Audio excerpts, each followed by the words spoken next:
All parties on Castor versus Graphis. Step forward, please. Small business owner Juan Castor is suing 16-year-old Jeff Graphis and his parents, Rebecca and Daryl Graphis, for destruction of property and harassment. Order. All rise. Quiet in the courtroom, please. Your Honor, this is case number 636 on the calendar in the matter of Castor versus Graphis. Parties have been sworn in, Judge. You may be seated. Mr. Castor, you and your family used to live in Los Angeles, is that right? Yes, we did, Your Honor. And you decided to move your family out of the city. Where did you move to? Riverside. Your complaint, sir, is a very serious one. Your complaint says that this young man, along with many others, has been making your life, and more importantly, the life of some of your children, a holy hell since you moved to Riverside. Yes, Your Honor, that's right. Are any of your children here? No, the main one that is in regards to this case, he was afraid to come because of something happening to him if he showed up. The name of the child who has been the target of some of this activity is what? His name is Juan Michael. We call him Michael. You're his parents? Yes. I'd like you to sit down, please.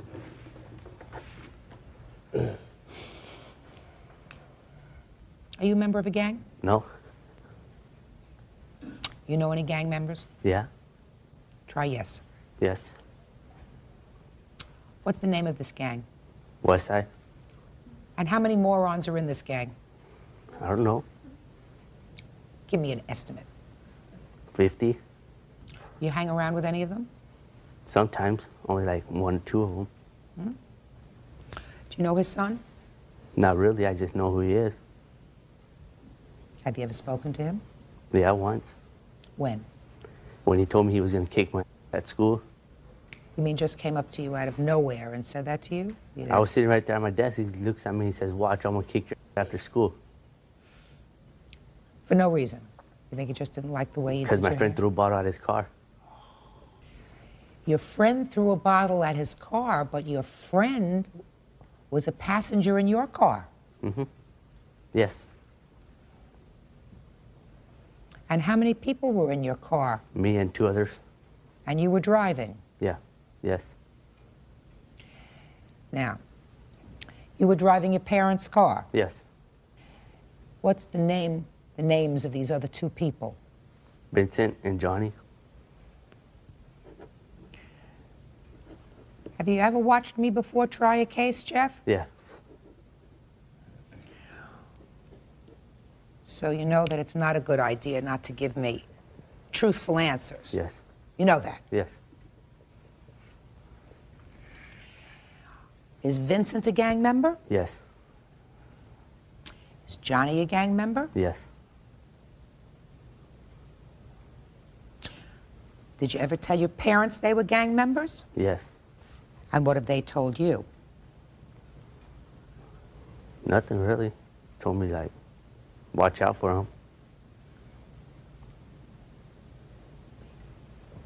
You mean your mother and your father didn't say to you, we don't want you to be involved with them? Yeah, they did. Yes, they did. They did. Did they tell this to you before or after this bottle throwing incident? Like, both? So you disobeyed them? Yes. Can I say something? Sure. Vincent, the boy that he was with, and Johnny, who is Vincent's cousin, are both boys that Jeff grew up with. And Vincent is almost like another son to me.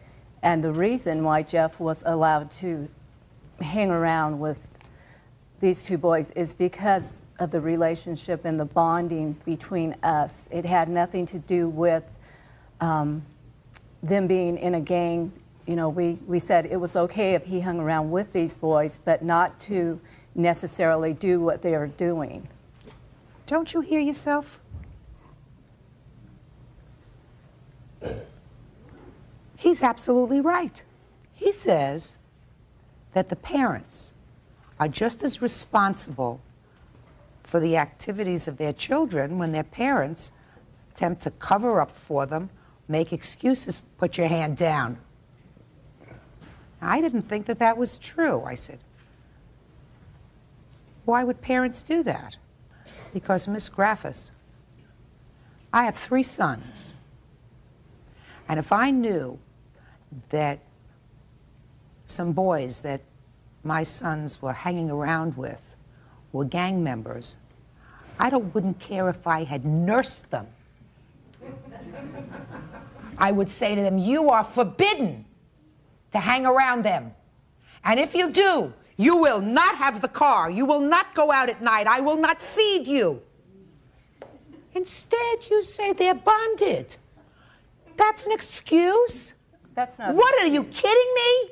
That's not an excuse. You are not acting like a parent. Well, I believe He's I am. hanging around with gang members. Let me tell you something. I don't get the feeling from reading these papers that these people moved to your community with an idea of making their lives miserable. Now, the major incident that I see here is when you are driving around in your parents' car with 2 gang members. And when I say gang members, these aren't social group members. These aren't people that go to senior citizens' homes and volunteer. These are people who these are cowards who get their strength from other cowards. That's what they are. They're chicken. They couldn't stand on their own, so they got a lot of other moron cowards to hang around with. And you're driving them around in your mother's car. You see his son driving in his car, and one of the morons that you're chauffeuring around takes a bottle and flings it and causes damage to his car. And I have a feeling that's not the first damage, because I don't think that this is just about a bottle that was thrown at a car. That's not what he says. He says his son's going to school, he's graduating in 3 months, he was accepted to college, and he's scared to death to go to school. That's what he says. Is there any particular reason why you and your moron gang friends don't like his son? No. Judge Judy continues in a moment. You're supposed to be a parent. Judge Judy. Juan Castor is suing 16-year-old Jeff Graffis and his family, claiming Jeff is a gang member. Juan claims Jeff tormented his son and damaged his car. The Graffises say Juan has been paid for the damage. What are these morons called? The Riverside Boys? What are they called? West Side, Riverside. West Side, Riverside. Are there any other organizations in that area, or is that the only one? I don't know. I think it's the only one. You think it's the only one? So it's best to hang around with them since they're the only ones. They cause a lot of damage? I guess. What do you mean you guess? I don't know. I don't What do hang you around mean with you them every guess? day. What do you mean you guess? You hang around with them, so you know what they do. I don't hang around with them all the time. Yeah, his son hangs around with gang all the time, too. Well, I thought there was only one gang. You mean they all are in the same gang, but they Well, I fight don't within know. the gang? I guess their gang's L.A., but I don't They're know. not in L.A. anymore. That's what they came over here, writing it on the walls and everything else, saying L.A., L.A. Who did that? His son and his other friends.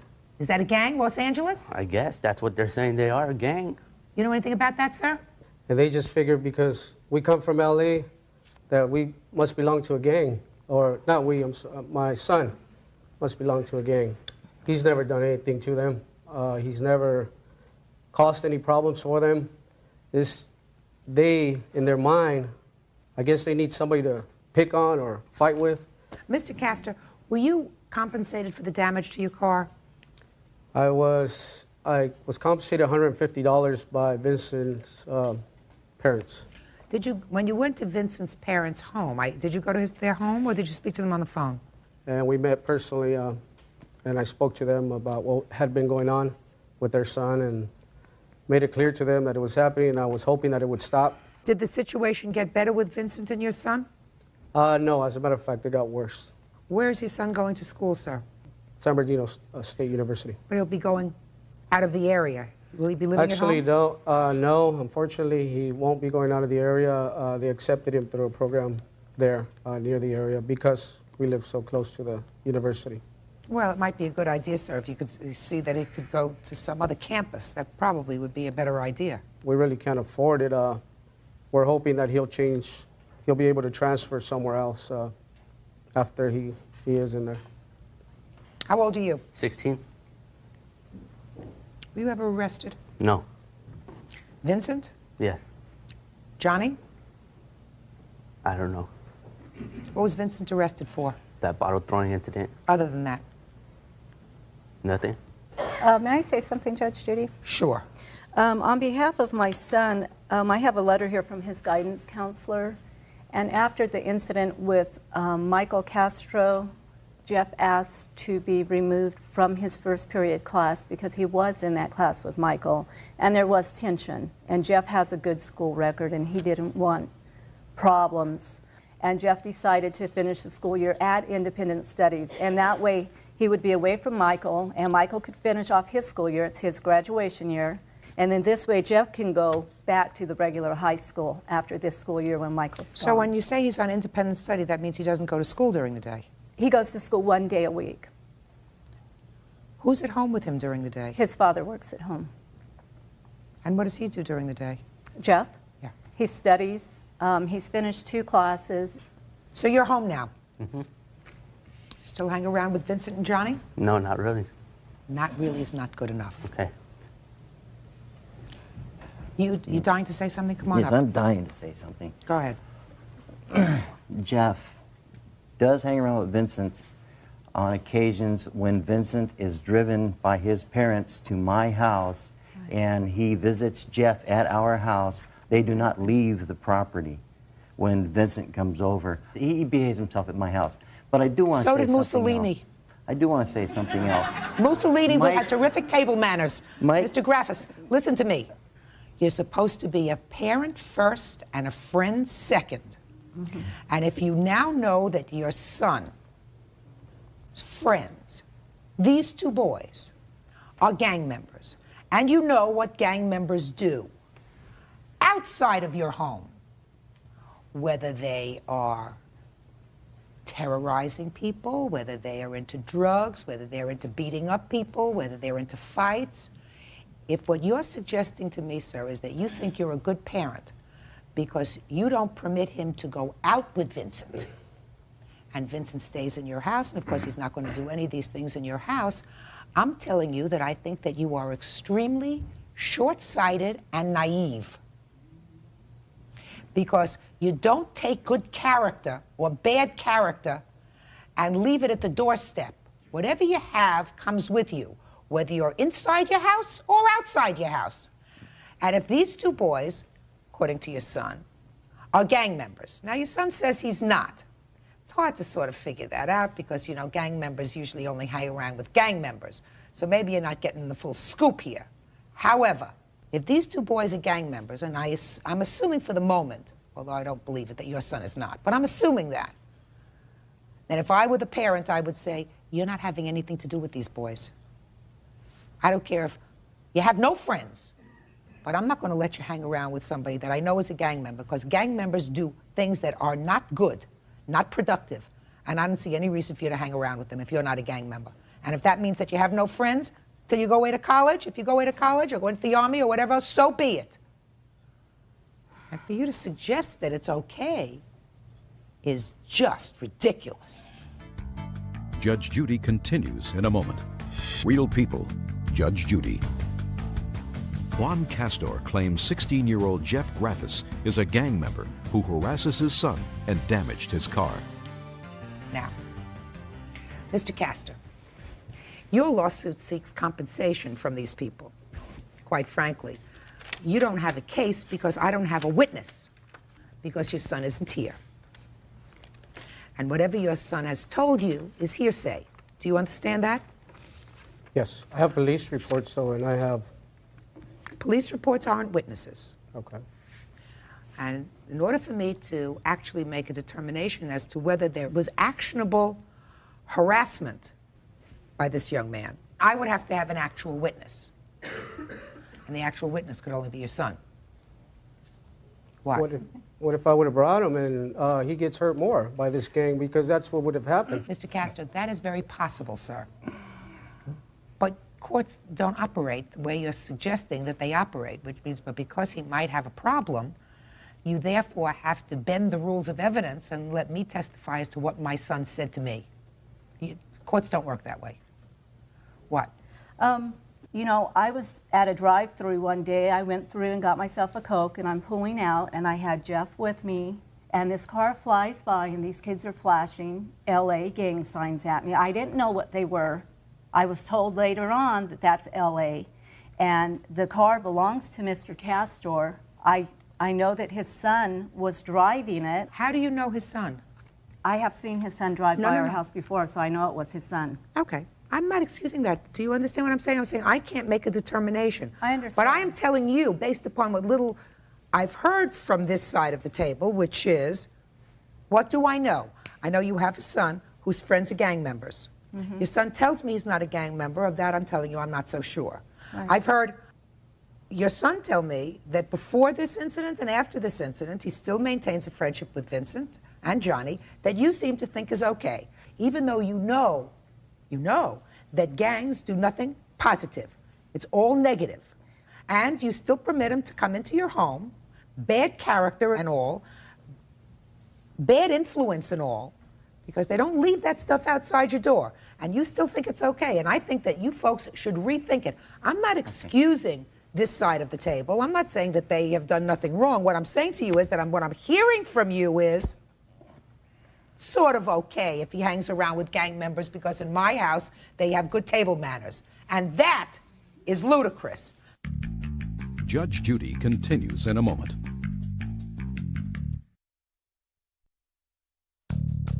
Want justice? Call 1-888-800-JUDY. On the internet, judgejudy.com. Mr. Castor, your lawsuit's dismissed. I've explained why to you. I have no first-hand testimony of actual harassment. They said it themselves. It's a written. Mr. Castor, he did not throw the bottle. The passenger in his car threw the bottle. Is that right, sir? Yeah, but it was determined that he drove them to do that, to commit that crime. It was determined by when they asked them, why did you come over here? Why did you do this? It was determined by what they said, that's what they went for, was to go over there and throw the bottle at him and try and hit him. Mr. Castor, in order to prove a case in a court, you need witnesses. Live, talking witnesses. I understand that your son may feel threatened, which is why he chose not to come with you today. That doesn't necessarily mean that I have to find in your favor.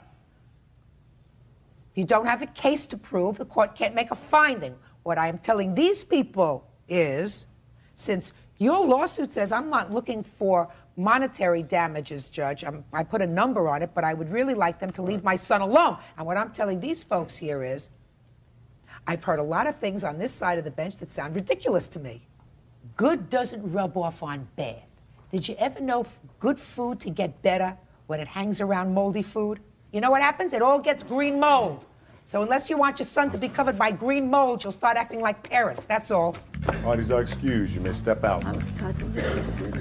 Judge Judy continues in a moment. And on the next Judge Judy. You saw him dancing on the hood of her car. No, I didn't see him. But that's not what she told the police. She would know the truth if it came up and knocked her right in the nose. Now, this is case number 574 on the calendar in the matter of Klein versus Collier. Parties have been sworn in, Judge. You may be seated. Miss Klein, the defendant is your former fiancé who you claim owes you for a car loan. Yes. A loan which was taken out in your name. He signed a note, according to you. Is that right, sir? Yes, ma'am. He was paying the note, I assume, for a period of time, and then Yes, when he you did. broke up, he stopped paying the car loan. You want that. In addition, you want some miscellaneous expenses that you had to incur in order to get him out of your apartment. The defendant, Mr. Collier, says that you have the engagement ring worth $3,000, you have his motorcycle worth some more money, and that you agreed that when you separated, it would be a sort of a clean slate, and there wouldn't be any debts. Is that your defense, sir? Yes, ma'am. Okay. So let's start with the car loan. You acknowledge the loan. Yes. How much is left on the loan. $4,800 and some change. Is that right? That is correct. Okay. So you tell me, Mr. Collier, why you believe you are not responsible for this loan. Well, I felt, Mrs. Judge Judy, that when we got engaged February 8th, and that everything was going good, and that Wednesday, for some reason, she starts freaking out, calling my gym, seeing if I'm at the gym or not. And so I come home and say, what's going on? She goes, I just want to believe that you really love me. And I said, well, Christine, why did you take the ring and start acting like this? Then that Thursday, she went through my cell phone bill, called a couple of friends, asked if we had sexual relationships.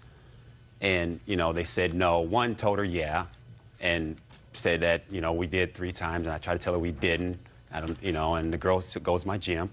So then I said, you know, we can't do this anymore. Let's get our own, I'll get my own apartment, I'll move out. She agreed with that. She actually was going to sign for me to get the apartment because we didn't know if I would be able to get it in my name. We went out and looked that day. They turned me down when they saw my credit. Then we went through another week. And were you still living together? Yeah, we're still together. She asked me to stay away from home as much as I can. So I said, okay, no problem. I would stay at the gym as long as I could. Come home, I was sleeping on the sofa. So then we went through that week. The 21st came up. We went to a Laker game together. Having fun, drinking. Everything was going good still. I think, okay, I'll get my own apartment. We'll try to make it work. If we can't, we can't. That Saturday, we both get up to go to the gym. She goes to her gym, I go to my gym. She goes, are you going to take the dogs for a walk? I said, yeah, I am. She goes, well, I'll go with you guys. We went for a walk. I went off to the gym. I said, I'll be home at 12. We'll go look for an apartment. I get home. There was 2 officers there with my stuff outside. I didn't know what to say. And I just stood there. And then they said, you have an hour to get it out of here. And then when we talked about me moving in the first place. Don't go back. Don't go backwards. Well, Mr. I'm just Collier, saying, don't go backwards. Just Okay. go forwards. Okay. So we are now, your stuff is in a U-Haul. Right. Okay, good. Where's the engagement ring? I exchanged it for earrings because it was on my credit card. I was solely It was responsible on to my pay credit for card. it. I have the receipt right here, ma'am. Can I Yeah, see but it? it's under my name. I'm paying for it. And he actually had the nerve to ask for me to give him the ring back so he could pawn it for money to move out. So I'll pay for my ring twice. 1 second. He signed for it. Right, because he had a credit card on my account. My mistake. Is this her credit card, sir? It was, well, I was on there, yes. This is her credit card. It's, yeah. Listen to me. I have a question for you, Mr. Okay, go Shh. ahead. It's her credit card. She gave you an additional card as an additional card holder. Right. When was the engagement ring purchased? February 8th. March 1st. Did you make a payment on the credit card? No, I didn't. There you go. Who did you expect to pay the credit card bill? Well, I was going to pay the credit. Christine. But you didn't. But Judge Judy. So right now, so listen to me, sir. Okay. Your defense to this $4,800 car loan is that she kept the engagement ring. That's Right. one. But she's paying for the engagement ring. Right. You're not. Right. So you don't get a credit for that, sir. But You we understand? took- You don't get a credit for the thought. You get a credit for the money. It was nice of you to buy it, but you also have to pay for it. You didn't pay for it, you don't get it back. Clear? Yes. What's the next thing? The next thing you wrote down here is shouldn't have to pay for something because she has your motorcycle. Tell me about the motorcycle. Motorcycle, she signed for it. For 4 months, I made payments on the bike. Hold on. And insurance. Hold on a second. Motorcycle, purchased when? 10/12, 2002. How much was it purchased for? With tax and license, I don't know, 13, 12, something. $13, $12 or $1,000. Let's say $12,000. 12,000. She took out the loan for it. She didn't take out any loans on it. She just signed for it. I What paid do you all mean? the payments on it. Shh, listen to me carefully. You made 4 payments on Four, it, you said. Shh, yes. listen to me carefully. Shh. I want you to be quiet. Okay. Trying to get a point across to him. You made 4 payments on it. Yes. Each payment was how much? $250 plus with insurance. I'm just talking about the payments. $200 okay? for the payments. $200 for the payment. So you made a total of $800. Miss Klein, I want you to be quiet. I want you to stand still and just be quiet. So you made $800 in payments Yes. on a $12,000 motorcycle. Right. She has the motorcycle. Yeah, I don't know where it is now. She has it. Yes. You don't know where it is. No. You don't have it. No. Who is obligated to pay the $12,000 for the bicycle, you or Miss Klein? Miss Klein. So she has back the ring, which she made into earrings. because she doesn't want you ring, but she's paying for it. So that's not a credit towards the $4,800 you owe her for the car. She has the motorcycle, which she is obligated to pay $12,000 for because she signed for it, and you made 4 payments of $200 each, and I assume you drove the motorcycle for 4 months. Is that right? Well, when it was nice out. I don't care whether you drove it Well, in the yeah, rain or in a blizzard, sir. Well, You had yeah, it. I rode it. You had it. You rode it. You used it. You paid $200 a month for the use of it, right? Forget it. Judge Judy continues in a moment. Christine Klein says ex-fiancé Ricky Collier owes for an unpaid car loan. She also says she's keeping the engagement ring because she's the one who paid for it. Mr. Collier, why else don't you owe her for the car loan, sir? Because we had an agreement that if I go on my own, she knew that I couldn't afford an apartment on my own, that she would take the loss on all the bills that we had together. Why would she do that for you? But that's what she said. And I said, are you sure you want to do that, Christine? She said, yes, I'll get another loan to pay off everything. That's what she said to me. Well, why would somebody want to do that for you, Mr. Collier? Judge Judy, that's what she said to me. I talked to her and I said, Christine, are you sure you want to do that? She changed her mind. She changed her mind. I totally That's understand what women do. Yeah, That's what women do. They change their mind. I understand that. She decided you weren't and as then good she as she goes to thought. I'm court, speaking. But then she files this claim just a saying that second. she asked me for the money. And Listen she to never, me. we haven't talked since the 21st. Mr. Collier, didn't you notice my mouth moving, sir? Yeah, I'm sorry, Judge Judy. She changed her mind, sir. She decided that you weren't as good as she thought you were. Do you understand? Yes, I do. She wants her money back. Miss Klein, I know that you want to get into how you had to get bodyguards and hire people to get him out of your apartment. That's not my problem. Don't visit it on me. Visit on me only the fact that he owes you $4,800 for the car. Now, you both agree that that's what's left on the loan? Is that right? Yes. Judgment for the plaintiff in the amount of $4,800. Thank you very much. Go have a happy life. Parties are excused. You may step out. I'm clueless as to why he's clueless as to why he was kicked out when he was abusing me back since July of last year. She probably felt like I was going to get angry if she kicked me out. He's a master manipulator and an abuser, and I fell into the trap. Because I have the tendency to do get angry. I'm just glad to be free and away from him at this point. And now the next case. All parties in the matter of Romain versus Gauthier. Step forward, please. Child care provider Karen Romine is suing her former friend, realtor Dolores Gauthier, for the cost of her dentures. Karen says, while pet sitting for Dolores, her dog ate them. Miss Romaine, you were house sitting for the defendant and pet sitting, is that right? Yes, I was. Had you done that before? No. Were you doing it as a neighbor, as a friend, or were you being paid? As a friend. I think she was trying to get me out of the house where my daughter and I were sharing a house, and she had I have 4 grandkids then. Kind of for sanity ways. And what? For my own mental. For your sanity. So she was a friend of yours, and she said, you can come and stay in my house, take care of my dog, take care of my house while I'm on vacation, give you a little bit of a break. Is that right? Yes. And your complaint is that while you were there babysitting for the house and the dog ate your dentures. Yes. Right? Shh. And these dentures you had placed up on counter. Yes. Dog jumped up and chewed them. Right? Yes, Your Honor. Mr. Romaine, whose fault is that? I guess it could be mine. I thought the counter was high enough where the dog couldn't reach him. When you say, I guess it could be mine, she was on vacation, right? Yes. So it couldn't be hers. You can't sue the dog. So what are we doing here? Well, I thought it would be her responsibility since I was watching the dog. Yeah, and No, you're supposed to take responsibility for your own actions. Miss Romaine, you answered right the first time, which is what surprised me about your lawsuit to begin with. She's on vacation. You agree to watch the dog. You're watching the dog, and you were supposed to watch and take care of your own property. The fact that you miscalculated and let the dog get a hold of your property and destroyed it doesn't make her responsible. Makes you responsible. So you got to take care of your own business, right? you're right. Perfect. Good. Then we don't have to bother each other any further. Thank you very much. Goodbye. Parties are excused. You may step out. Went well? It was quick. I came home from vacation and she showed me a baggie with her teeth in them. Your dog ate my teeth. Well, I felt bad, but I felt she was negligent. We're still friends. And now the next case. All parties in the matter of Montgomery versus McCarthy, step forward, please. 25-year-old student Brandy Montgomery is suing small business owner Caitlin McCarthy for having her falsely arrested. Caitlin says Brandy charged at her swinging a keychain. Well, quite frankly, I read both your complaint and answer in this case, and I really am quite confused. The best I can come up with is that, Miss Montgomery, it is your claim that the defendant filed a false police report and had you arrested for assault. Yes. Those charges were ultimately dismissed. You say they were false to begin with. Ms. McCarthy says that you did, in fact, hit her with a set of keys. Is that Yes. right? Mm-hmm. How do you know each other? I couldn't even figure that out from the papers. Ma'am, her friend was my roommate, and that's how we met.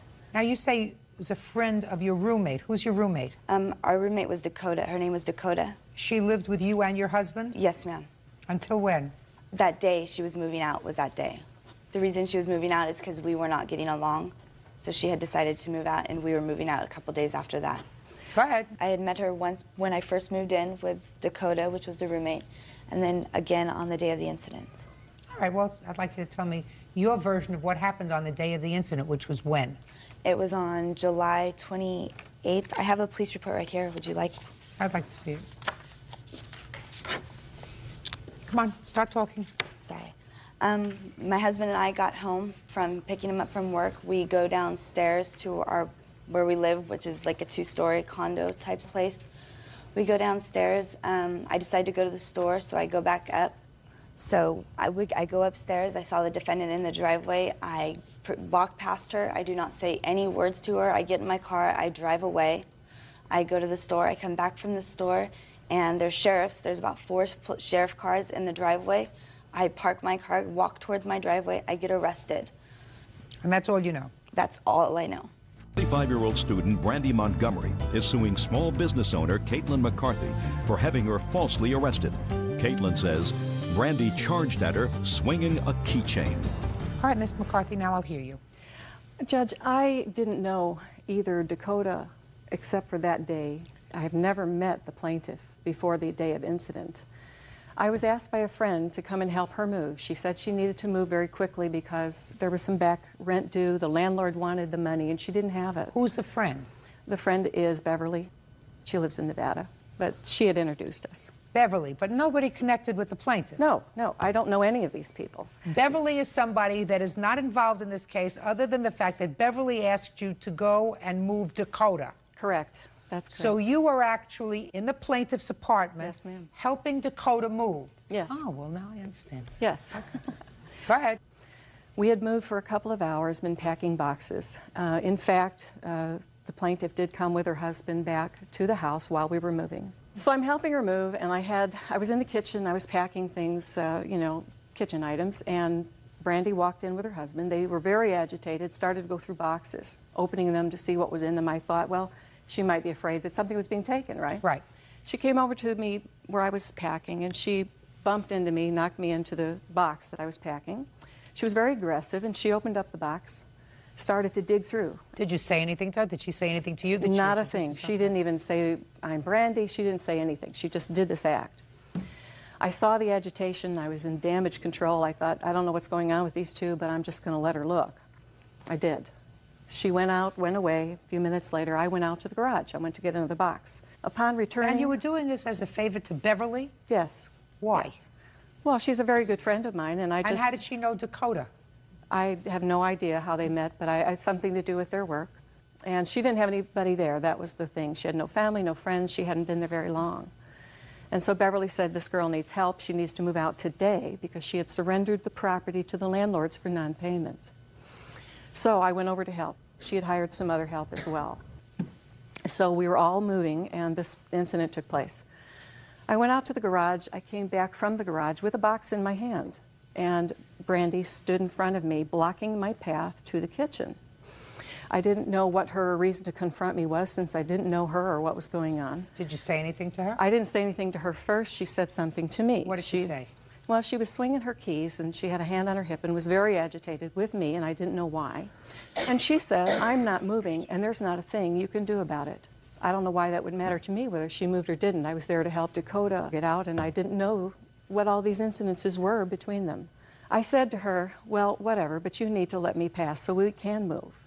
I went ahead and started to move in. She was swinging her keys. She advanced on me, and the key came right to my face as she was swinging it. All I did was pull my face back, and it just grazed my chin.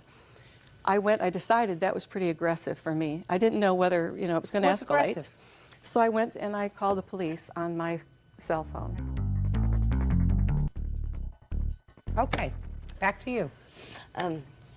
These are the keys, ma'am.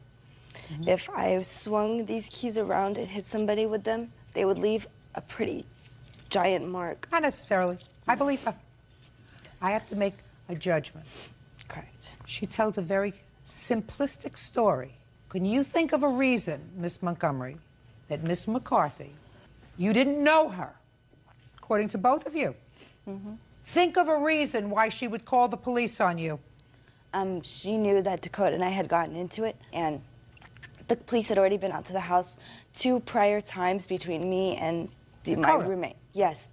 And the police had told us that if they came out again, that somebody would be arrested. So I believe that she did it in spite to get me arrested, to prove a point to me, because my roommate said I owed her money for back rent. What did she have to do with that? Ma'am, I did not swing keys. Yes, you did. Sure you did. Yes, she did. Sure you did. You were angry. You had a fight. You didn't know who she was. She was helping your roommate. You swung keys. You didn't injure her. You didn't hurt her, but she had an absolute right to call the police. Grow up. Case dismissed. Thank you. Parties are excused. You may step out. Now, this is case number 546 on the calendar in the matter of Newsom versus Harris. Parties have been sworn in, Judge. You may be seated. Folks, have seats, please. Stand over there, please. Your last name is what? Crispin, C-R-I-S-P-I-N. Mr. Crispin, I think that you're an integral part of this case, which is why I asked you to stand up with Miss Harris. Uncross your arms, please. Miss Newsom, I'm going to try to set up what I believe is the family tree here so that we all understand it. You have a child who is 7 years old. Correct. Mr. Crispin, I assume, is the father of that child. Correct. Miss Harris is his current girlfriend. Is that right? That's correct. Do you have any children together? No, we do not. It is your claim that Miss Harris called you around holiday time last year and asked if you would do them a favor.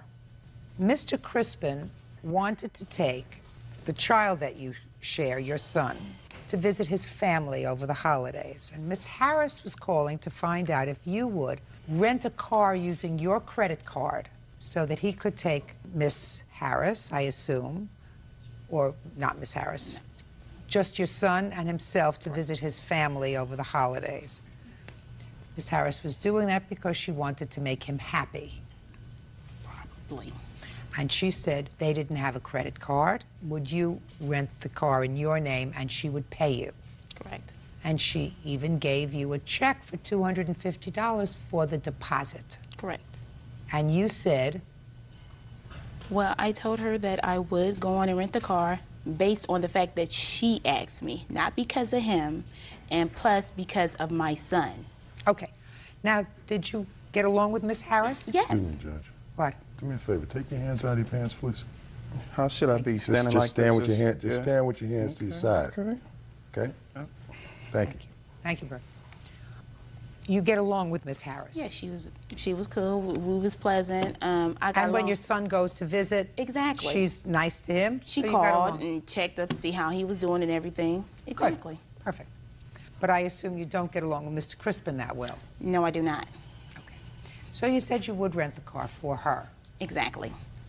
Now, how did she get this check to you? Well, we met up at Key Bank, and she gave me the check, deposited into my account. And then where did you go? Then we went to the rental car place at the airport. And on what date did you rent the car? It was Christmas Eve, December 24th. So what happened next? After we rented the car, I got insurance on the car because I knew that I was not going to be the one driving the car, that he was, because my car insurance paid for rental cars. So we rode up the street off Seltzer Road. We exchanged. I gave him. Did they have him listed as a driver? No, they didn't. No. Why not? because we Don't didn't they set it usually up. do that? That's the way it's supposed to be done. That's the way it's supposed to be done. But we didn't do it that way. So you And- did it the wrong way. Yes. In the contract that you signed, didn't they say, are you the only driver? Well, they asked was I the only driver. And you wrote down yes. So what happened next? After we departed ways, went home, and I rented the car for a week. Just in case he didn't make it back due to traffic or the weather or whatever. I rented the car for a week. And April had agreed when she gave me the check for the $250, she had agreed that she would hook up with me Friday so she could give me the rest of the money on the rental car. How much was the entire rental car? The entire rental car for the week was like $431. Okay. Okay. So I called her Thursday. And I said, April, are we going to meet up Friday? And she was like, well, I have a meeting at my job, so let's do it Saturday. I said, what time? I said, I'll base my schedule around yours. She said, around 12. I said, okay, fine. I gave her till 1:06. Called the house.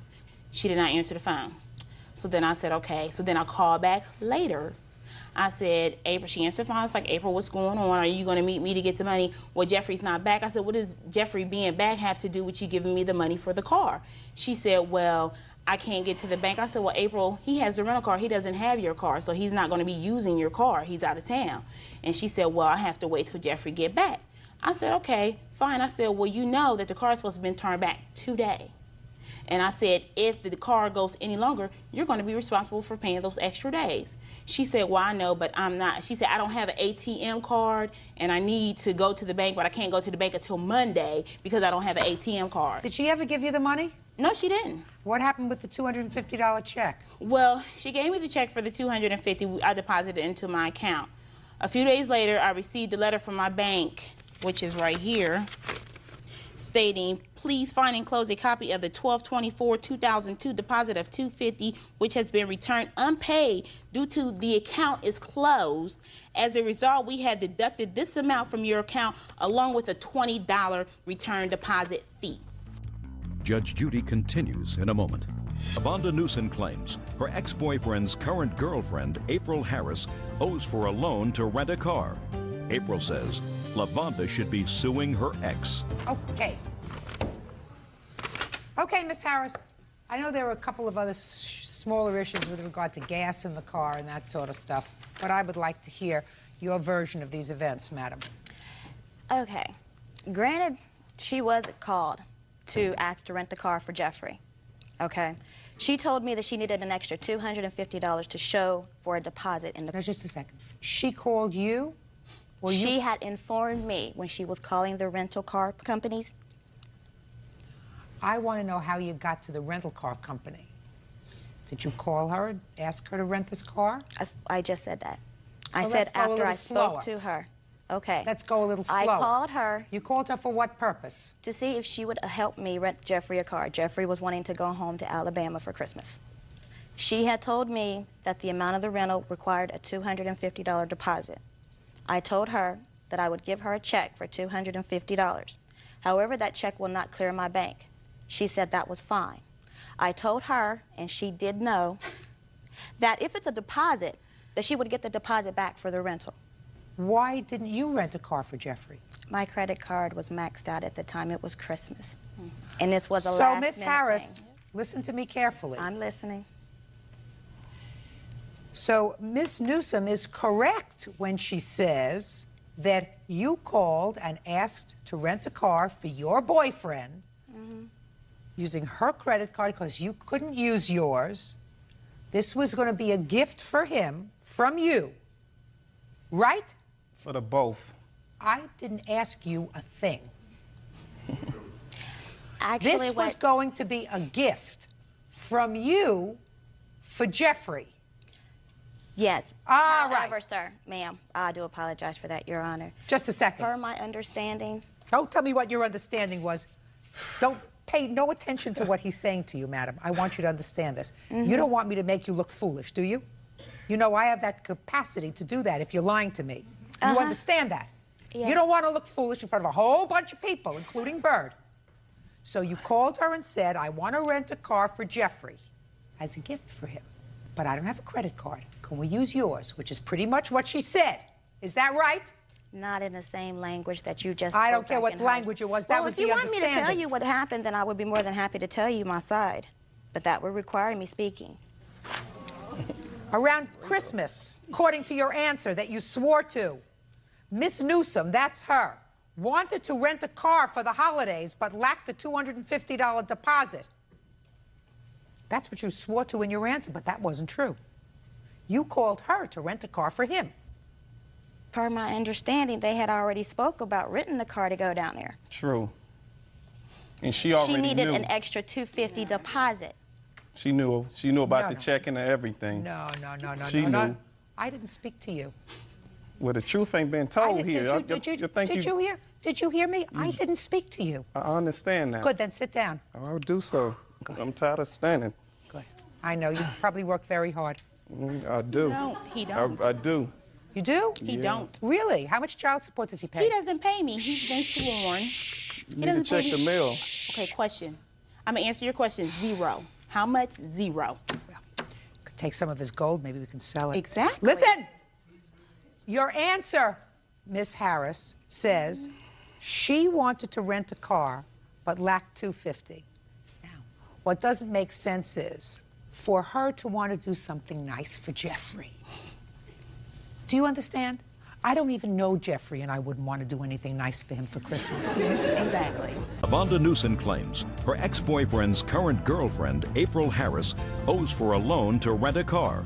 April says Lavonda should be suing her ex. Did he have a good time over the holiday? I don't think so. I don't know. You don't live together anymore? Yes, we still do. So when he came back, you didn't say to him, honey, did you have a good time? No, because all of this was just too much drama filled. In other words, I was trying to do a good deed, and I'm the one who got snipped A in the good butt deed for whom?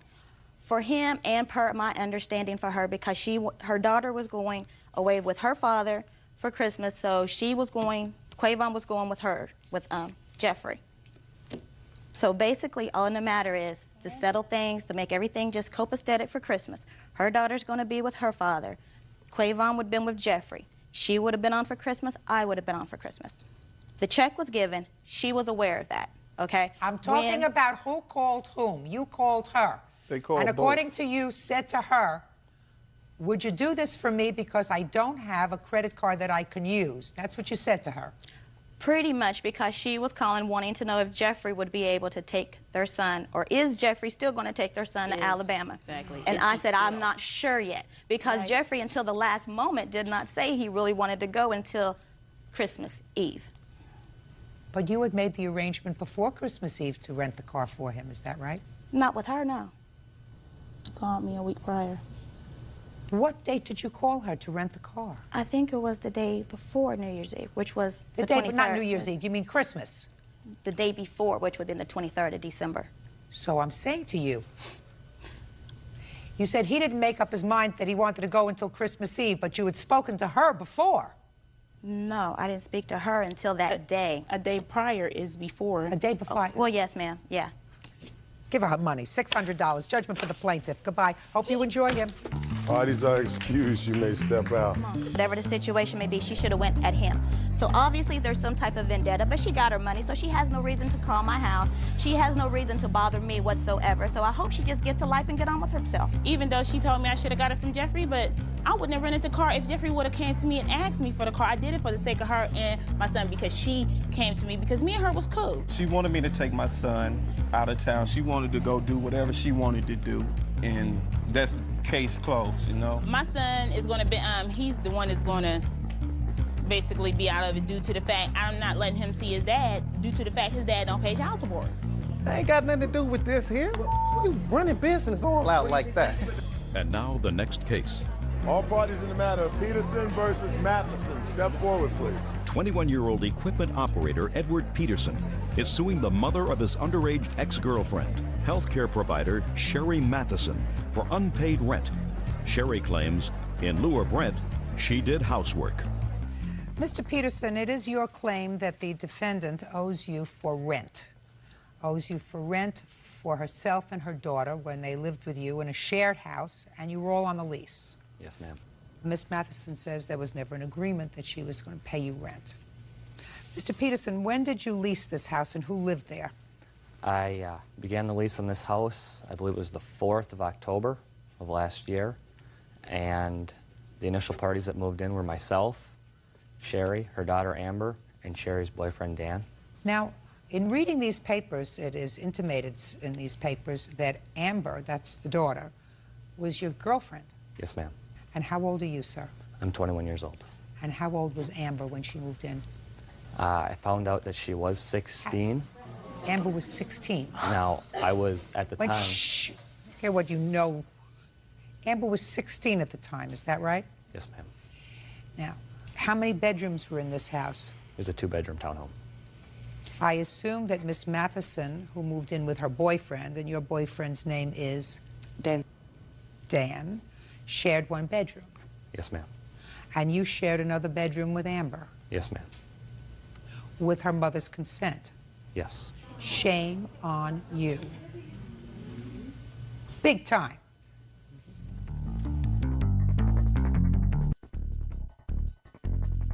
How many months did that arrangement continue?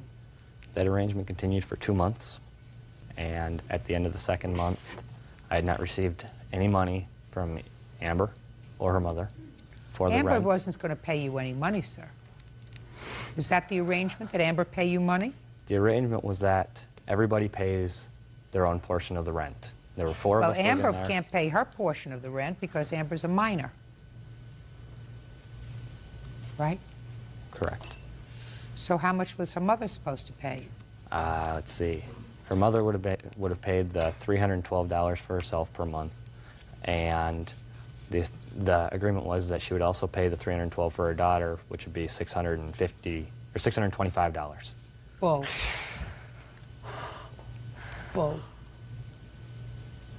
There's no way that Miss Matheson said to you, "You're sleeping with my daughter in your bedroom, and I'm going to pay her rent." You're lucky you're not in jail, sir. Do you understand that? Yes, ma'am. Your lawsuit is the height of chutzpah. Why you would expose yourself is absolutely beyond me. Are you still in this apartment? Yes, I am. So why in the world, Mr. Peterson, would you come to court and say, I, in effect, depending upon the jurisdiction where I lived, committed statutory rape, and I'm here to ask her for rent? The reason is, Your Honor, because for the months of December, January, February, and March, I was laid off from my job. Yes. And I needed their portion of the rent to help cover the bills of the townhome, help cover the rent and utility bills, which is the whole reason we're in court. All right, Miss Matheson, you tell me. I mean, because I'm not too fond of you either. I want to explain that to you. I think as a mother, you are a jerk. But you want to explain to me, madam, what you claim this rent arrangement was? When we agreed to move in together, he said that he would take care of Amber's portion of the rent and everything. Of course he did. And he said, Dan will end up taking care of yours. And he said, and with you doing the laundry and the cleaning and always had meals fixed and everything, he said, that'll take care of yours. And then what happened to and Dan? I always put money in and paid because I always had money coming in. From what? From my savings account in Kansas. And then I had child support. Did your ex-husband know what these living arrangements were in this house? Yeah, he doesn't care. He doesn't care about his daughter at all. That's lovely to hear. I think you people all deserve each other. Except you. The case is dismissed, sir. You're lucky you're not in jail. You don't have any other children, do you? Mm-mm. Perfect. Parties are excused. Step out, please. 86 on the calendar in the matter of Peary versus Chambers. Parties have been sworn in, Judge. You may be seated. Gentlemen, lady, have seats, please. Ms. Peary, you had provided child care for Mr. Chambers' children for some time. Your complaint is that he removed his 2 children from your daycare facility recently without giving you the requisite month's notice. He had only given you 2 weeks' notice because he had paid the beginning of the month and he removed the children in the middle of the month. Mr. Chambers states that he believes that his children received inadequate care. He was quite concerned about an incident that occurred at your daycare facility with one of his children, And because of that, he should not be required to give you the 30 days notice. That's your position, sir, is that right? That is my position, Your Honor. Okay. When did you start to take care of the Chambers children? Initially in January of 2001. And how old were they at that time? They were quite young. The youngest was crawling, and their older was around one-ish. That would be hard. How old were your children in January of 2001, sir? I believe my youngest was just about 6 months, and the older, I believe, Your Honor, was just turned 2. And they were there full-time? That's correct. Now, there was a time when they left your facility for a brief period of time, and then they came back a few months later. When did they terminate your service? December. December what? Of 2002. December what? Well, they had paid through the last day of December. When did they remove the children? What date? Yes, sir. December 19th, I believe, Your Honor. Oh, right, where they did not come back. That is correct. Now, Mr. Chambers, you're going to tell me why you removed the children on the 19th. On that date, I, along with my friend, had gone to pick up my children. It was approximately 4:45.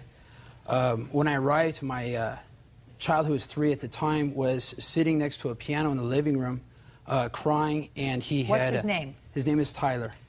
And he was wearing this shirt, Your Honor, and it was soaked on this sleeve, and he had chewed little holes in here. He was sitting on the floor. I didn't see any adult, so I went over and I addressed him and asked what was going on.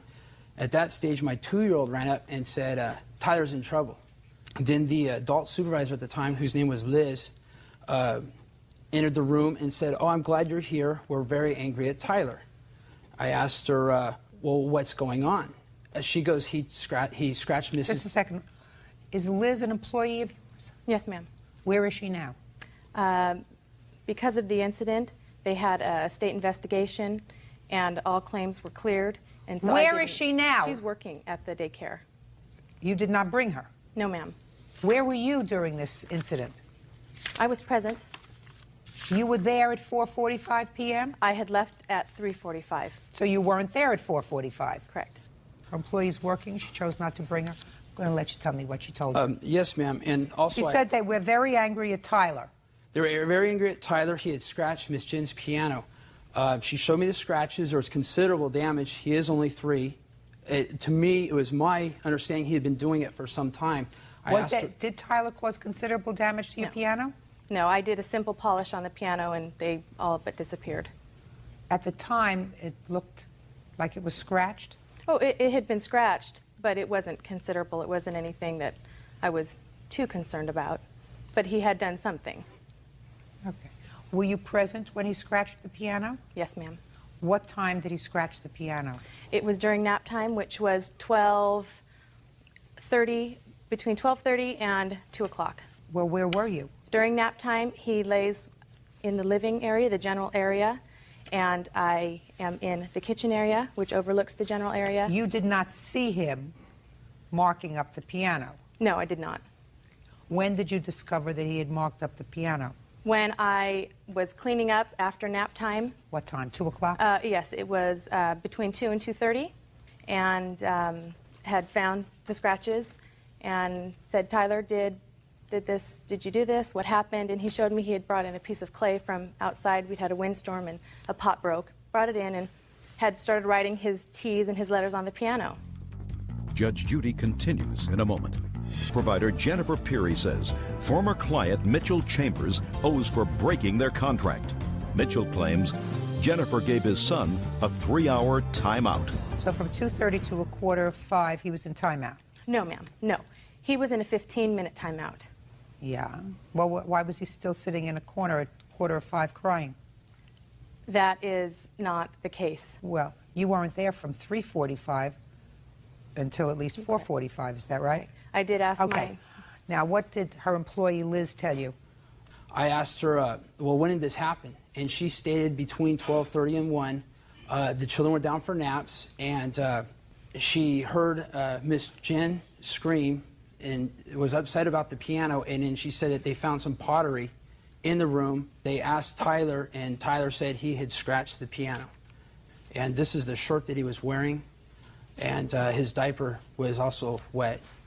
I have reason to believe I can't understand that he wasn't there for 3 hours. Right. Your Honor, he regularly chewed on his clothing. He was a very nervous child, and he regularly chewed holes in his clothing and had quite a bit of saliva and drool, so that was very normal for him to chew on his clothing. And when I left at 3:45, I told my employee, go make dinner, get, the evening ready. He was done with his timeout. It had been done and over with. Who was your employee? Liz. How many children do you have? There were probably approximately 11. 11 children, and how many employees? One? It is myself. You weren't there at Right, 3:45. I have 3 employees. How many were there that day? 2. At that time, it was 1. And you told the one employee that was there to go inside in the kitchen and get ready for dinner? At the time, that's what you just she told is me. not I mean, left is that with- what you just told Right. me? You told me Right. you left, you had one other employee, you had 11 children, including at least 2 toddlers, one 2 years old and one 3 years old. Right. One that had already brought a sharp enough object into the house so that they could damage a piece of wood. That piece of sharp object that he brought in from the house could just as easily have hurt him as hurt your piano. And you left 11 children in the care of one person who you told to go in and prepare dinner. There were not 11 children there at the time. Well, that's there what was I there asked you. in the day. I asked you how many children were there on December 19th?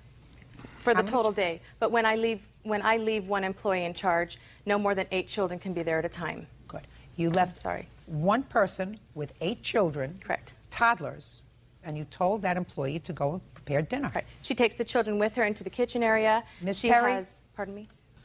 You're going from bad to worse, madam. Oh, I'm just trying to get my point across. You're getting your point across. She takes all 8 children with her into the kitchen to cook dinner? That is Where were you correct. going at 2:45? My daughter has piano practice, and I take her to practice, and then I come back home. So the situation had not gotten out of hand. Miss Perry. Yes, ma'am. This is not a business for you, madam. I've been in the business for 13 years. Well, I want to loved tell their you something. I children. don't know where, but I wouldn't leave my child with you. You have 8 toddlers that you're putting in a kitchen with somebody who's preparing dinner, and you're out taking your daughter to piano practice. That's outrageous. They're very well watched over. In What I'm fact, telling you is it's outrageous, and you shouldn't be here. So if you've been in business for 13 years, I would suggest that you take your business and its good name and walk out the door, because if they gave you 2 weeks' notice under these circumstances, that's all you were entitled to. Goodbye. Can I mention the state? Goodbye. She didn't even let me Parties say are anything. excused. They step out. They had the state investigate me. They did a 30-day grueling investigation, and I was cleared of all charges. It doesn't mean it didn't happen. It just means that they couldn't prove it. I really don't think they wanted to pay me. They wanted to get out of payment, and so they made up a story. The children obviously aren't old enough to really be a witness. They pretty much took my version and then her version and said it was a draw. And now the next case. All parties in the matter of Meyer versus McDermott. Step forward, please. Terry Meyer is suing student Elisa McDermott for vet bills and pain and suffering due to a dog attack. Elisa says Terry's dog attacked first. Mr. Meyer, it is your claim that the defendant's dogs bit not only you, which was a minor injury, but seriously injured your dog. Yes. By biting your dog. You want the defendant to be responsible for all of the bills that you sustained as a result of this attack. Ms. McDermott says that the whole incident was your fault. So I'd like you to tell me where this happened, what time it happened, who else was present when it happened. It happened on January 12th in our city park, and I walk my dog there every day, 3 times a day. What kind of a dog do you have? I have a little rat terrier husky mix, How much does the dog weigh? about 25, 30 pounds. What time of the day were you walking? 6 o'clock, exactly. Go ahead. I got out of my truck and I walked down to the lake, and my dog was on a leash, and I felt the leash go all the way out, and I turned around and there was 2 dogs on my dog chewing on him. Excuse me? Don't speak until I get to you. Okay, thank you. I turned around and the dogs were chewing on my dog, and his leash broke. I ran over to my What kind of a lead was it? One of those that... little retractable on a little cord, but he's a little dog, and the dogs were chewing him up. I ran over there, and I jumped on the dogs. There was nobody around when I jumped down on the dogs. Then all of a sudden, I looked up and she was standing there. What kind of dogs were these? One was a Rottweiler Black Lab mix, and one was a Chow dog. The Rottweiler had his jaws locked on my dog's behind, and I couldn't get him off. I screamed at the lady to help me get her dogs off of him, and she couldn't get him off. So Did she try? She tried, but she couldn't get him off. I pulled the Rottweiler's jaws off my dog, and I got him off, and then I went to get the Chow off my dog, and the Rottweiler grabbed back a hold. So I was fighting with two dogs at the same time. I finally got the Chow off, and I went back to get the Rottweiler off. That's when I got bit in the thumb. I picked my dog up, and he was full of holes. I could almost reach inside of his stomach. He had several surgeries? Yeah, he had to go in surgery like 2 or 3 times. Okay, how did you find Miss McDermott?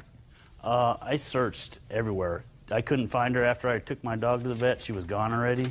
The police came there right away. They couldn't find her. Then the city newspaper printed it in the paper. And you went into the police station?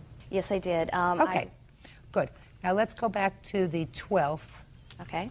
At about 6 o'clock in the evening, you're walking your 2 dogs. One is a Rottweiler mix? Yes, I have. Did you want pictures? I'd like to take a look at them, please, Bird. And I also have something from the vet, and I have his vet bill. Want to tell me what happened with your dogs? Okay, on the 12th? it was dark. It had just snowed quite a bit. We came around some evergreen trees, and I see a white, and I think it had some black on it, dog running at my dogs.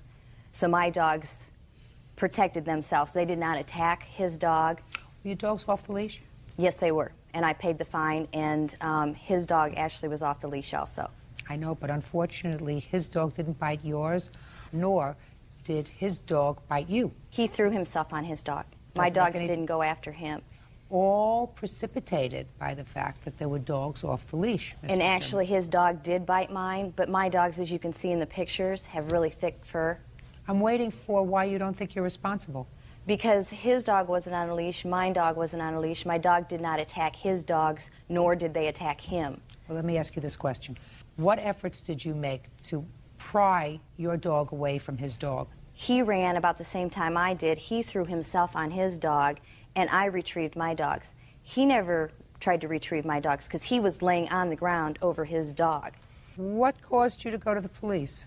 The first time I checked, there had been nothing said about it, and then friends of mine had read it in the newspaper, because I walk all over town. Everybody knows what dogs I have. Now, Mr. Mayor, I have these vet bills, and is this correct that your total out-of-pocket expense for your dog was $304? Exactly. Okay. Is there any other evidence that you want to give me? Yes, I have pictures of my dog. I'd like to see them. Here's one before. There's the dog after he was attacked, and me. What did you do for the bite on your thumb? I cleaned it up. I was so occupied with all this, I didn't have time to go to the doctor. This was a 17-day nightmare. I mean, my dog could hardly move. He couldn't do anything.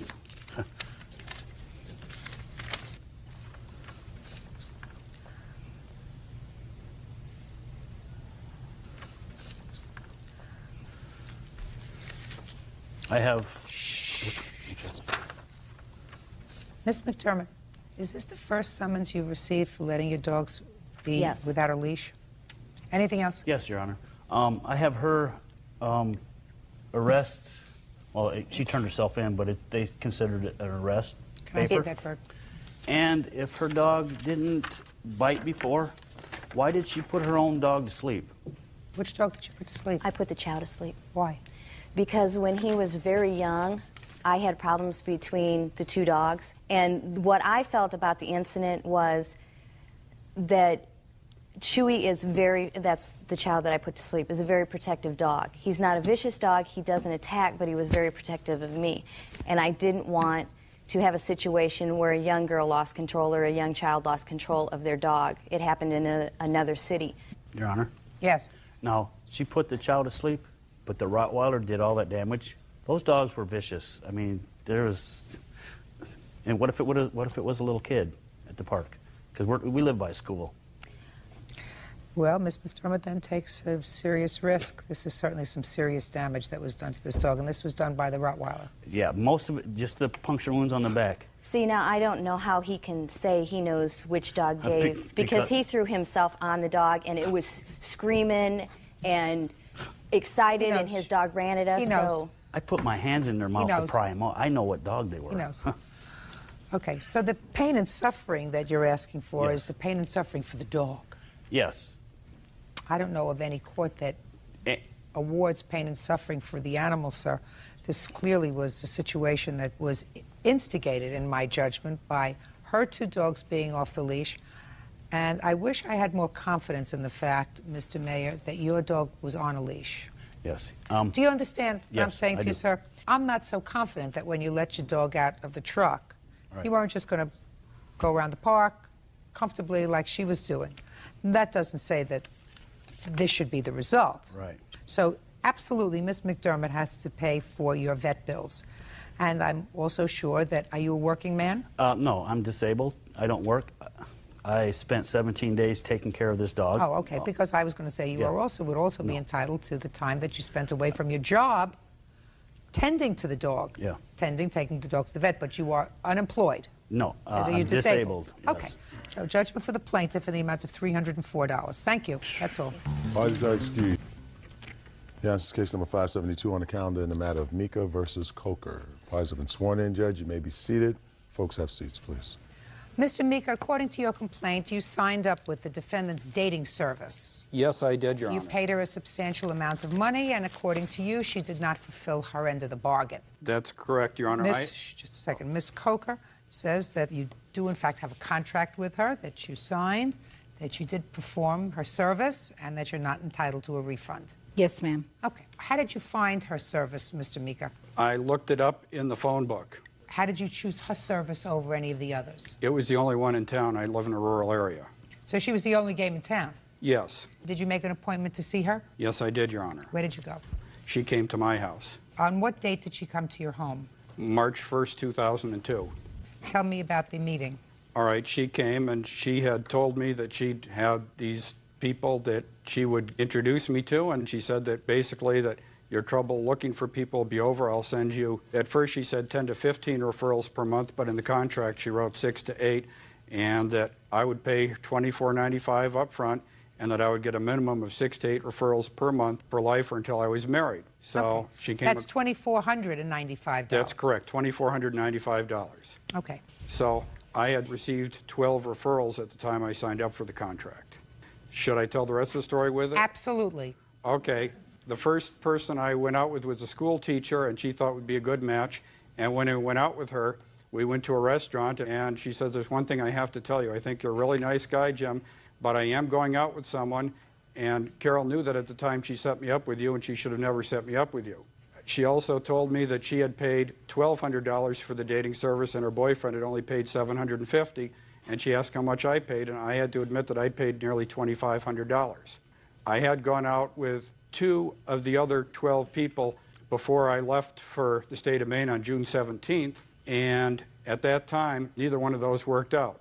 When I came back from Maine on October 31st, I called Carol again in November, assuming I would get more referrals, and she did not give me any, and she kept saying, I'll give you some later on. And on December 3rd, she told me that she had the perfect person for me, that I just have to pay her another $1,250, and she would give me that referral. Why did you have to pay her another $1,250? Because she said that the other person didn't have the membership fee, so I'd have to pay half her membership fee before she could introduce us, Your Honor. And what did you say to her? I said, no, I can't afford to do that. That was in December of 2002. Yes, in December. So I continued calling her until early January, hoping to find people. And at the beginning of January, I think it was either on the 7th or the 9th, she said, you know, I'll call you when I have someone. Don't call me, I'll call you. And after a month, when she hadn't called back, I filed a document stating that I wanted my money back within 10 days, otherwise it would take legal action. Can I see the contract, please? I've got a contract and the letter I sent. They're both here, Your Honor. Thank you.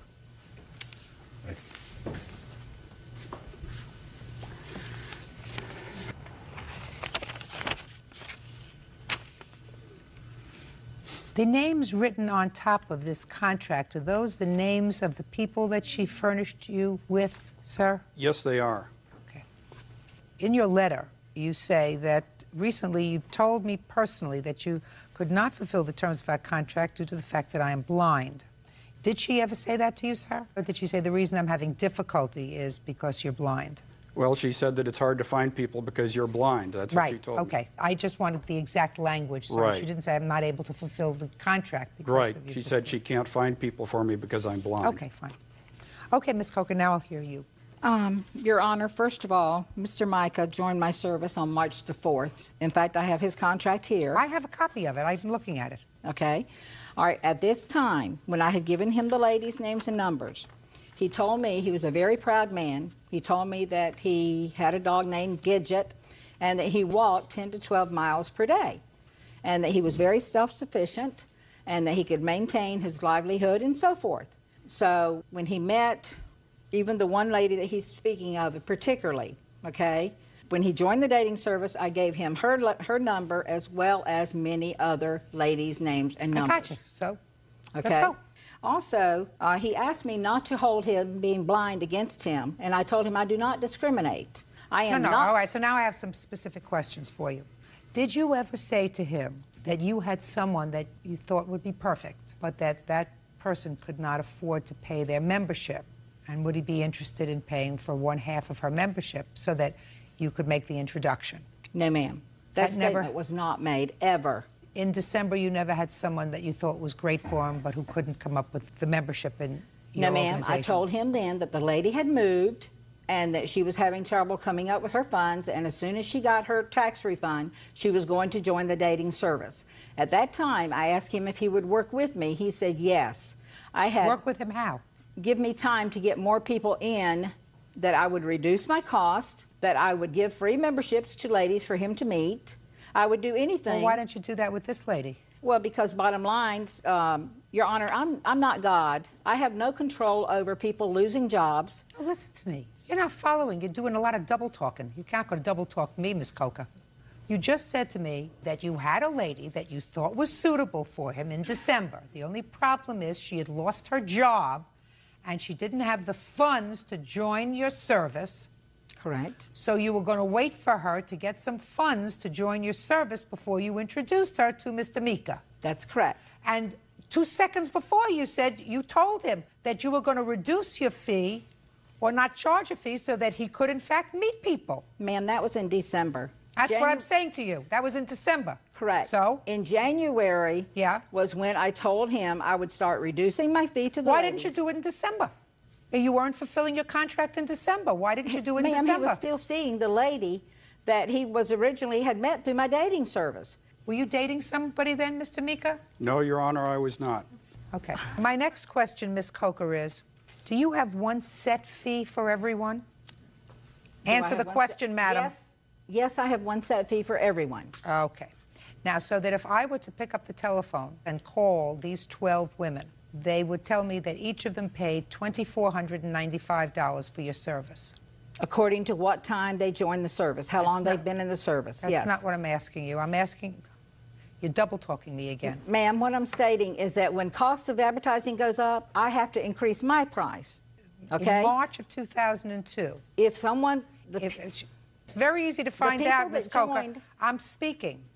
In March of 2002, in April of 2002, and in February of 2002, are you telling me that everyone who joined your service paid $2,495? Yes, ma'am. Okay. Mr. Mika, you have the telephone number of this woman that you... I can give it to you. It's 352. Mm-hmm. Well, she might be working now, but let's try it. Your Honor, may I speak? No.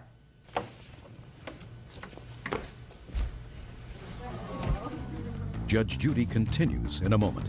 And later today, James Mika claims he was ripped off by dating service owner Carol Coker. Carol insists she lived up to her part of their agreement.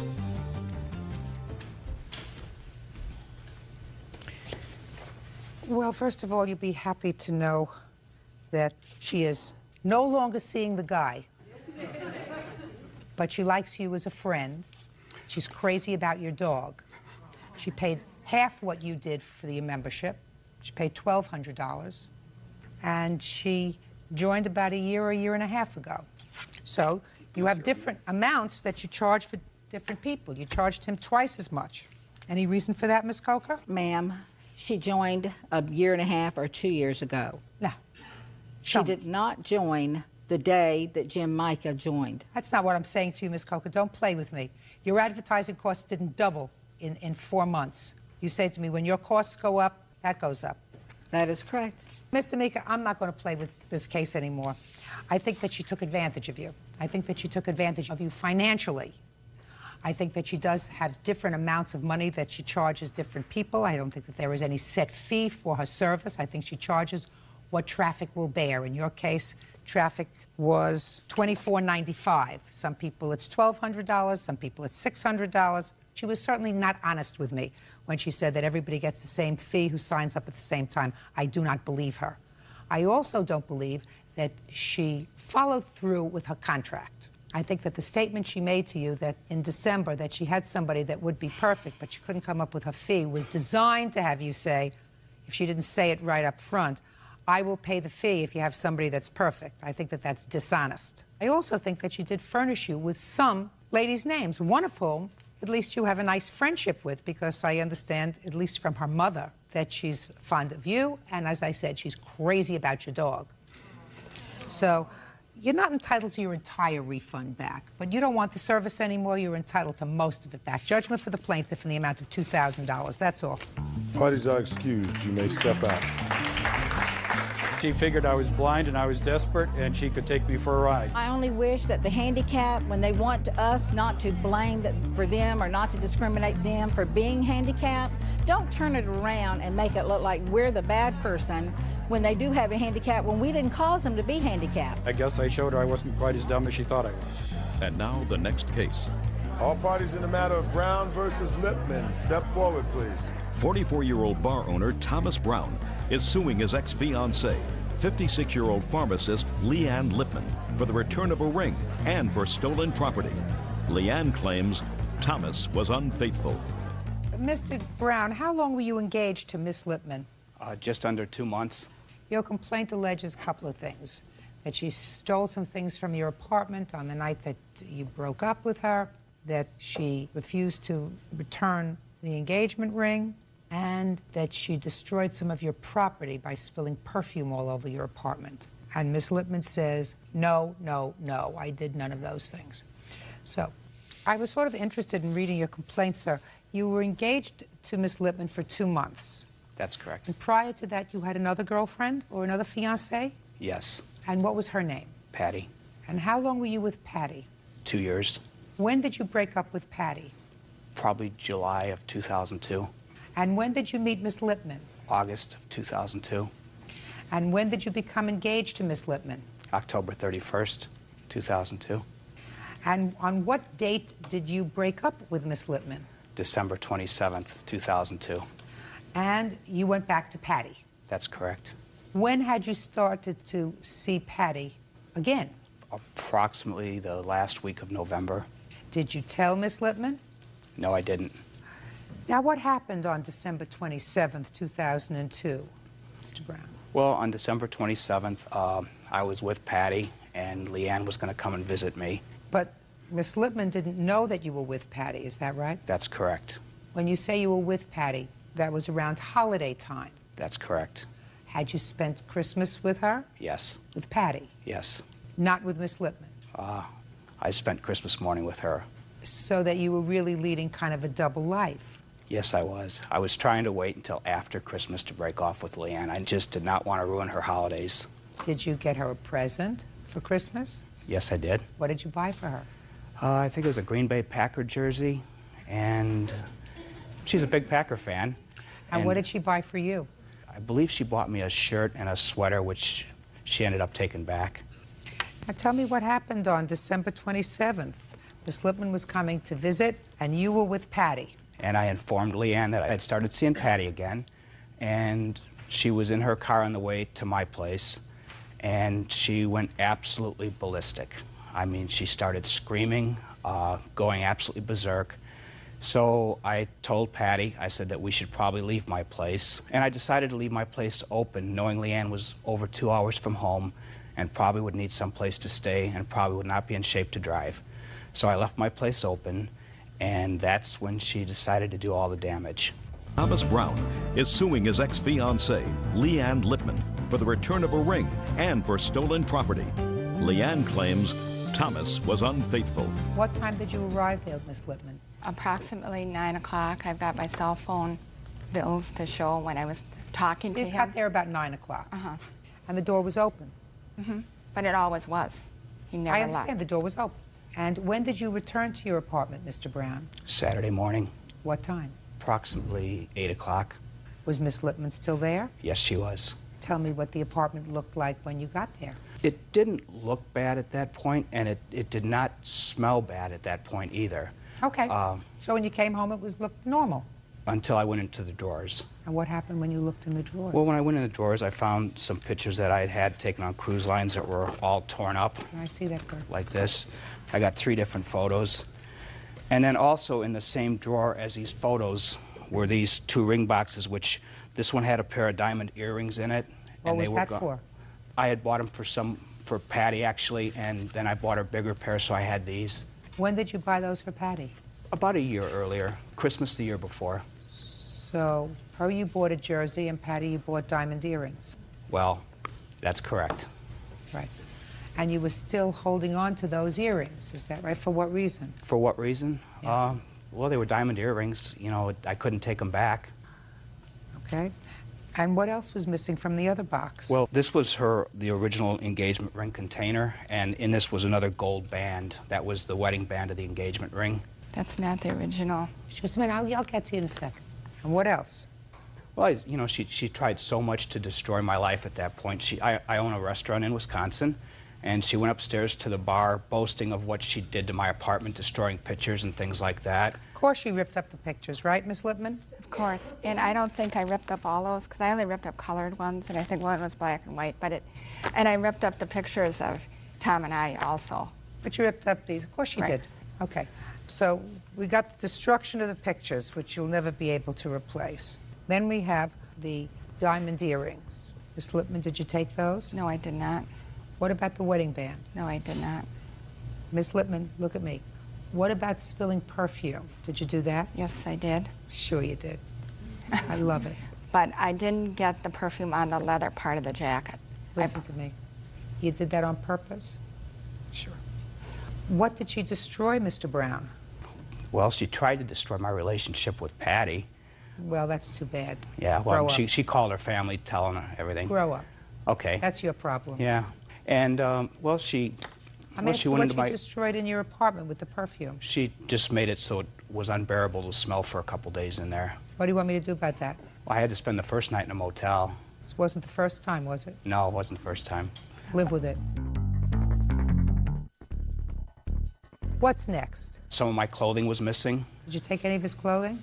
The only thing I can figure out, I do have a Neil Diamond sweatshirt that I always wore when I was there, and I did find it in my laundry later. He wants his Neil Diamond sweatshirt back. Give it to him. What else do you want? I want the ring back, the engagement ring. Where's the engagement ring? Right here. Give it to him. I want it. Give it to him. Perfect. Good. Now you have it back. What else? She took my dishes. Are you kidding me or what? No, she took my dishes. Is she suing you for the gas that it took her to get to your house to find out that you were with somebody else? Not so far. What's next? What's next?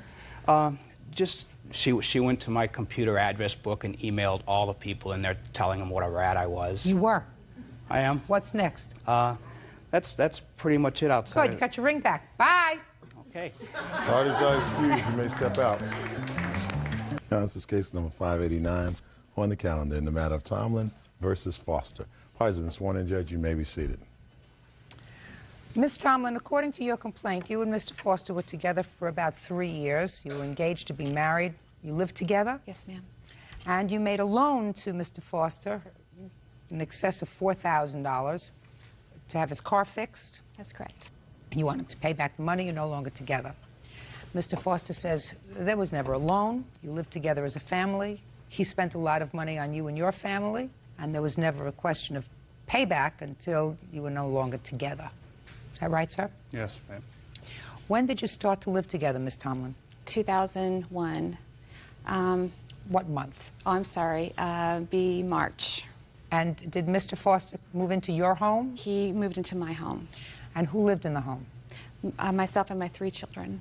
Do you have any children, Mr. Foster? Yes, ma'am. One son. That son ever visit? Do you spend time with that child? Very rarely. And when did you separate? Just recently. It was in February. And when was this alleged car loan? November 2002. Tell me about it. Well, his car, the engine blew in his car. So consequently, I had to take him to work for about 6 weeks. I took him to work in Des Moines. I live in Newton, which is about a 45-minute commute. He knew that I was considering getting a second mortgage to do a debt consolidation. I have a daughter in college. And he asked me what I thought about just borrowing enough money to also pay off getting the engine fixed in his car. And you did? Yes, ma'am. I sure did. And you did? Okay. So? We got his car back. Everything seemed to be going pretty smoothly until I come home to an email that I found on the computer one day. And I would like you to see it. Sure. This is why I asked him to leave my house. It's very disgusting. And I found out that he was seeing somebody that he had met on the internet.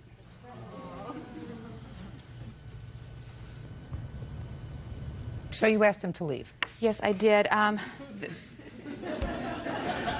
You notice there's a phone number on that she gave him, and I called the phone number. I was furious. She answered, and I said, I know you don't know who I am, but I said, I found my fiance's email, and his name, I told her, and I said, is he on his way there? And she said, well, yeah, he should be here in a few minutes.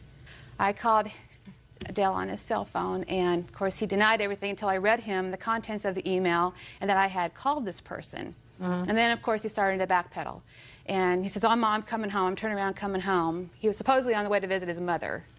Then he had the nerve to tell me, Your Honor, that it was my fault that he was messing around because I spend too much time with my kids, that I'm too involved with them and there's not enough time for him.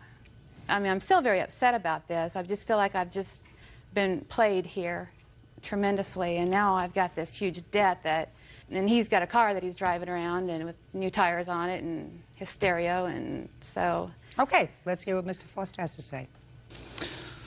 When we, back in August, we decided we would refinance, and I would take some out of my thrift savings plan. She would refinance her home to clean up the debts between us. That way, when we actually got together, our finances would be in order. August of what year, sir? 2002. So in August of 2002, you took out some money from where? From thrift savings plan, government equivalent to a 401k. And what did you do with the money? I cleaned up a lot of my debts, and I set about $4,500 aside to take care of the engine of my car. Yes. But as time progressed and the car wasn't finished yet, we started chipping away at the... Chipping away how? Oh, we took a small vacation to Lake Okoboji, her and her 3 kids. Yes. And then we we went to Branson for a week. Yes. And there were some other debts that I had. Did you discuss with Ms. Tomlin that you were using your car money for those trips? No. So how was she supposed to know that? So let me understand this, Mr. Foster. When you took out the money from your 401k plan to pay off your bills, those were your bills, not her bills. Is that right? That's right. Well, that's what I'm asking you, Mr. Foster, because in your answer, you seem to indicate that it was for joint bills, but they were not. So you took out money and you paid for your bills. I'm just curious, what bills did you have? Just different things on my credit report. I had a problem with the bank. It had to be paid off. How much? $1,500. How much did you take out? $15,000. What'd you do with all the money? $1,500 isn't $15,000. There were other bills that had come up, different car bills, a bounce check here or there. How old is your son? How old is your son? 5. You pay child support? No, the mother refuses child support. Judge Judy continues in a moment. Patricia Tomlin says She ended her engagement with Ernest Dale Foster when she caught him cheating. She is suing for unpaid loans. So give me a reason, Mr. Foster, why you should not pay Ms. Tomlin the money that you blew on a variety of other things other than your car engine. We had gone on the trips. We had spent money. Well, let me ask you this question, sir. Did you pay mortgage expenses when you lived in the house? Yes, ma'am. How much did you pay? Usually half my paycheck, $300 to $500. And you paid that religiously for the 3 years that you lived together? No, the first year I had just come out of a bad divorce and a bankruptcy, so You paid nothing? nothing the first year. And in year 2? Sporadic. So basically you were living rent-free for the first at least year and a half that you were living there? Yes, ma'am. So if you took her on 2 vacations in 3 years, you'd figure that you're still ahead of the game. Your Honor. Even if it was true. I'm just asking. Okay. Assuming that it's true, Ms. Tomlin. But assuming that what you tell me is true, she supported you for a year and a half, you got a job, you were making some money, you took her on 2 vacations. Total support, 2 little vacations. Right? Caught. No. So when are you going to pay her back the money? I don't know. Try now. Judgment for the plaintiff in the amount of $4,800. That's all. Parties are excused. You may step out. Thank you. You have no idea what it made me feel like because I have supported him for so long. Man walks in, man gets hammered. And then to find out that this was going on behind my back. And now the next case. All parties in the matter of King versus Ward. Step forward, please. Supermarket cashier Kathy King is suing her ex-boyfriend, carpenter Ron Ward, for medical bills and lost wages due to his continual abuse. According to what I read, you and the defendant had a long relationship, and you don't have any children together, but you had children that lived in the home with you. Yes, correct. While, according to you, this domestic violence situation was going on for a long time. Yes, it has been. And what you're suing Mr. Ward for is for a series of assaults, in one of which you say you were seriously injured. Yes, I was. Okay. Mr. Ward says that he neither drinks, which you allege, or has ever put his hands on you. Is that right, sir? I've never, ever hit her. You say the first incident that you're complaining of occurred in January. You want to tell me what happened?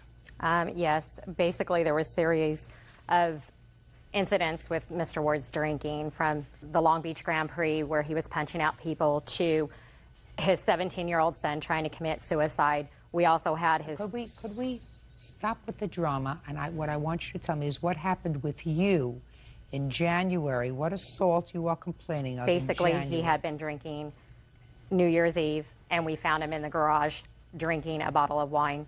We proceeded to bring him in. He went to bed. And is that something that you are suing him for? No, it's the injuries that I've heard from... Well, tell me about it. Okay, Jen. basically, he came in from the house. His son tried to put him to bed. He had roughed me house. I have went to the doctors. I have the doctor reports. Okay, let me see it.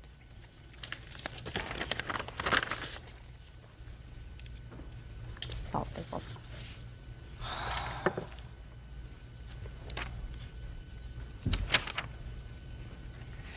Says you went to the doctor on January 11th.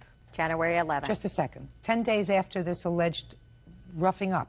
Basically, yes, I did. I wasn't sore till then. Okay, next. Let me have next. And then from there on... Just a second. You didn't throw him out of the house? Not at that time, no. And you didn't leave? No, I did not.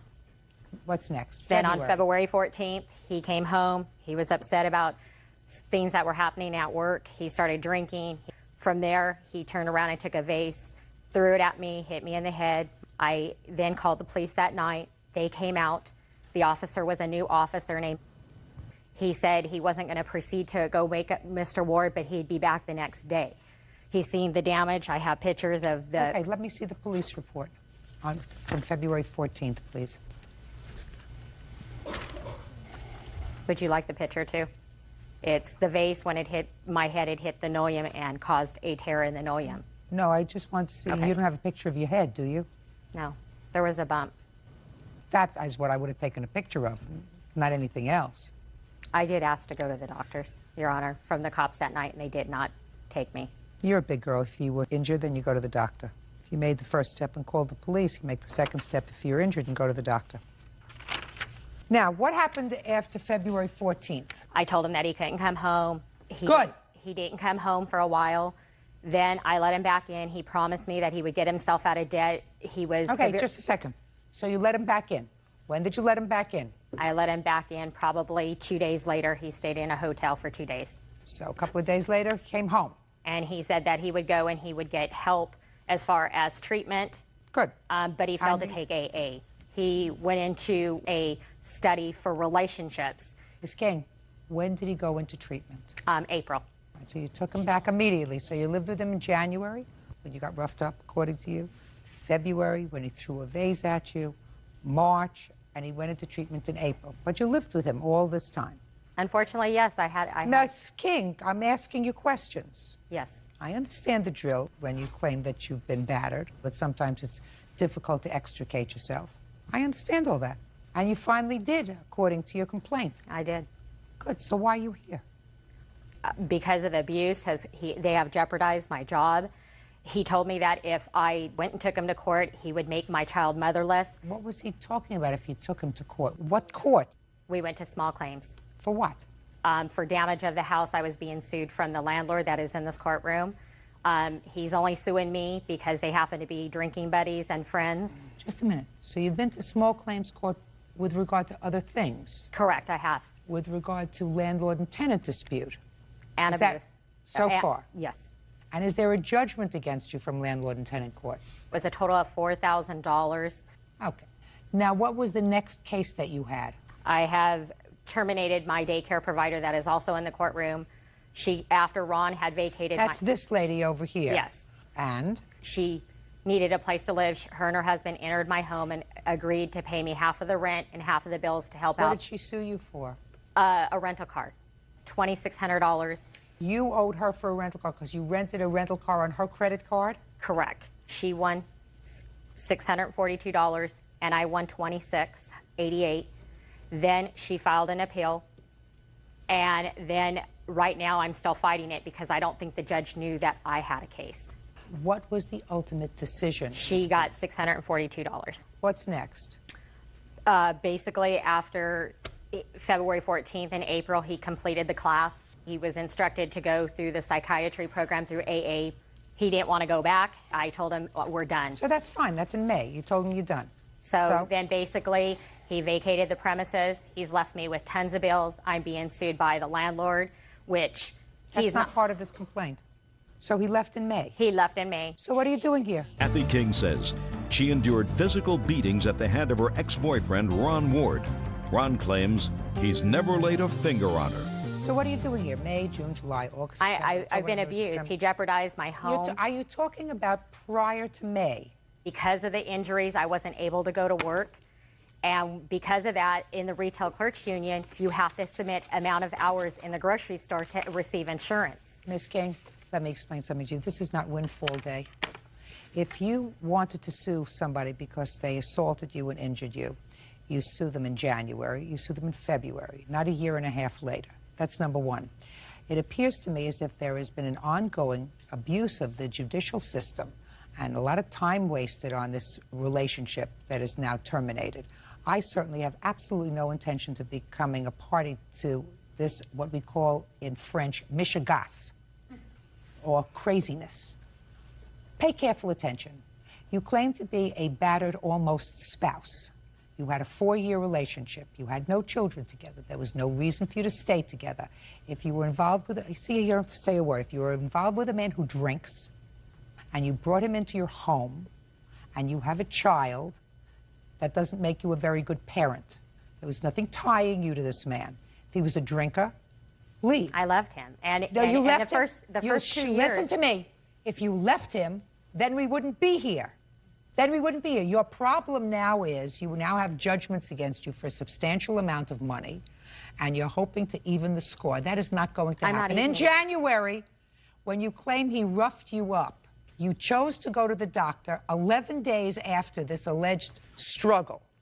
You again allege that you were injured February 14th when he you say in your complaint, smashed a vase over your head. He did. Now, when you testified, you said he threw a vase at you and it hit you in the head. That's different. However, you chose to take a photograph of a wall rather than your head. I don't understand that. But I did. To me, just listen to me. If I wanted to make a case, I would take a picture of my injury. I would not take a picture of a wall. Now, you may not take a picture of anything. That I could understand. But to take a picture of a wall rather than your head, that I don't understand. Now is not the time to exacerbate what you allege was an abusive situation that terminated a year ago. I went into 6 months of counseling to get myself Good. recovered from it. That's wonderful. So what are you doing here? You say pain that and this man- suffering. He has caused me a lot. I have been in Madam, court you're a system. big girl. You're a big girl. You got yourself well. You claim he's an abuser. He is. You can't claim he's an abuser. Then if you're well and well rid of him, what are you doing here but for the fact that you're being sued by a lot of other people and at least 3 different judges found that you were mistaken? No, the judge that gave me and Ron a wash said he awarded Ron $5,000 and me $5,000 and told me to take Ron to civil court and go for the whole thing because Just a second, what judge awarded you $5,000 for what? For the abuse, the damage to the property that I'm being sued for. Just a second, you sued it. Just a second, He Miss needs King. to be a man and stand up for his Pay attention to responsibility. me. Are you telling me that you sued him before another judge at another time for abuse? No, I sued him for loss of wages and damages, and he felt that I needed to take it. Loss of wages due to what? Abuse. Goodbye.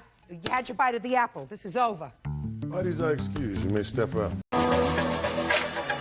Break out, I've got to see.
आ देखो guys किन्नू तोड़ रुक जा।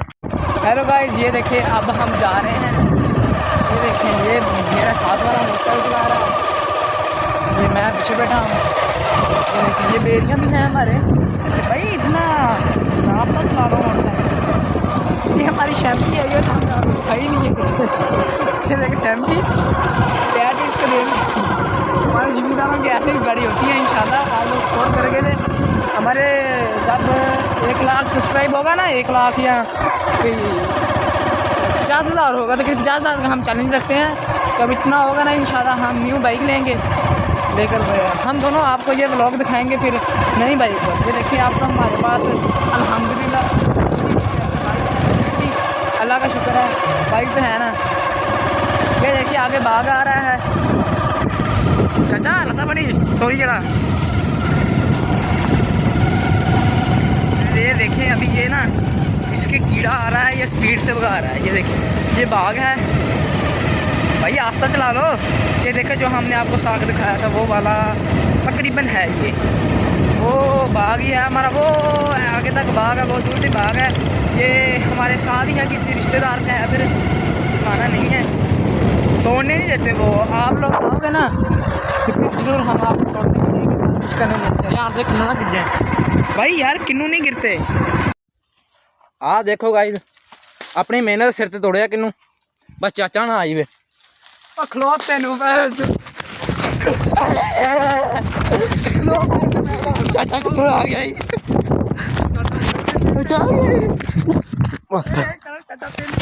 Hello guys ये देखे ना वो मेरे साग वाला मुझे कह रहा है साग बांधो, मैं साग बांधने लगा। वो देखे ये देखे किन्नू तोड़ रहा है। ये देखे मुझे कह रहा था कि आप ना तोड़ो ज़ाया करते हैं। ये देखे ये आप खुद तोड़ रहा है। हम इसको जाकर पकड़ते हैं, उसको नहीं पता कि मैं उसको आ रहा हूँ। ये देखे चुप कर जाए, मैं आपको उसको पकड़ता हूँ, बताना नहीं। ओए किन्नू तोड़िया ना खलो तेन में आधा आधा खलो खलो खलो। ये देखिए अब भाग रहा है, बंद हो जाओ पे। हेलो गाइस ये देखिए अब हम जा रहे हैं। ये देखिए ये मेरा साथ वाला मोटर चला रहा है, ये मैं पीछे बैठा हूँ। ये देखिए ये बेरियाँ भी हैं हमारे भाई। इतना रास्ता चला रहा हूँ मोटरसाइकिल। ये हमारी शैम्पी है, ये भाई नहीं है। ये देखिए शैम्पी क्या चीज़ को देख। हमारे जिम्मेदारों की ऐसे भी गाड़ी होती है इंशाल्लाह। आप लोग सपोर्ट करेंगे थे हमारे जब 1 लाख सब्सक्राइब होगा ना, 1 लाख या 50,000 होगा तो 50,000 का हम चैलेंज रखते हैं। जब इतना होगा ना इंशाल्लाह हम न्यू बाइक लेंगे लेकर हम दोनों आपको ये व्लॉग दिखाएंगे फिर नई बाइक पर। ये देखिए आपको हमारे पास अल्हम्दुलिल्लाह अल्लाह का शुक्र है बाइक तो है ना। ये देखिए आगे बाग आ रहा है। चाचा लता बड़ी थोड़ी जरा ये देखें अभी ये ना इसके कीड़ा आ रहा है, ये स्पीड से भगा रहा है। ये देखिए ये बाग है भाई, आस्ता चला लो। ये देखे जो हमने आपको साग दिखाया था वो वाला तकरीबन है ये वो बाग ही है हमारा। वो आगे तक बाग है, बहुत दूर तक बाग है। ये हमारे साथ ही है, किसी रिश्तेदार का है, फिर खाना नहीं है, तोड़ने नहीं देते वो। आप लोग आओगे ना तो फिर जरूर हम आपको तोड़ने देंगे। यहाँ से किन्नू ना गिर जाए भाई, यार किन्नू नहीं गिरते। अस्सलाम वालेकुम, welcome to my YouTube channel. आ जाए हम दस भाई अस्सलाम वालेकुम गाइस, साडा पहला व्लॉग है यूट्यूब ते। प्लीज़ सपोर्ट करियो, सपोर्ट जरूर करियो सानू। ਅਸੀਂ ਮਾੜੇ ਬੰਦੇ ਆ, ਸਾਨੂੰ ਕੋਈ ਵੀ ਨਹੀਂ ਸਪੋਰਟ ਕਰਦਾ। ਅਸੀਂ ਮਰੱਬੇ ਆਏ ਸੀਗੇ ਤੇ ਸਾਗ ਤੋੜਿਆ ਵਾ, ਤੁਹਾਨੂੰ ਦਿਖਾਉਂਦੇ ਆ। ਜਿਹੜਾ ਤਕਰੀਬਨ ਸ਼ਹਿਰੀਆਂ ਦਾ ਫੇਵਰੇਟ ਹੁੰਦਾ ਵਾ। ਹਾਂਜੀ, ਤੇ ਸਰਦੀਆਂ ਦਾ ਸਭ ਤੋਂ ਜ਼ਿਆਦਾ ਫੇਵਰੇਟ। ਹਾਂ ਫੇਵਰੇਟ।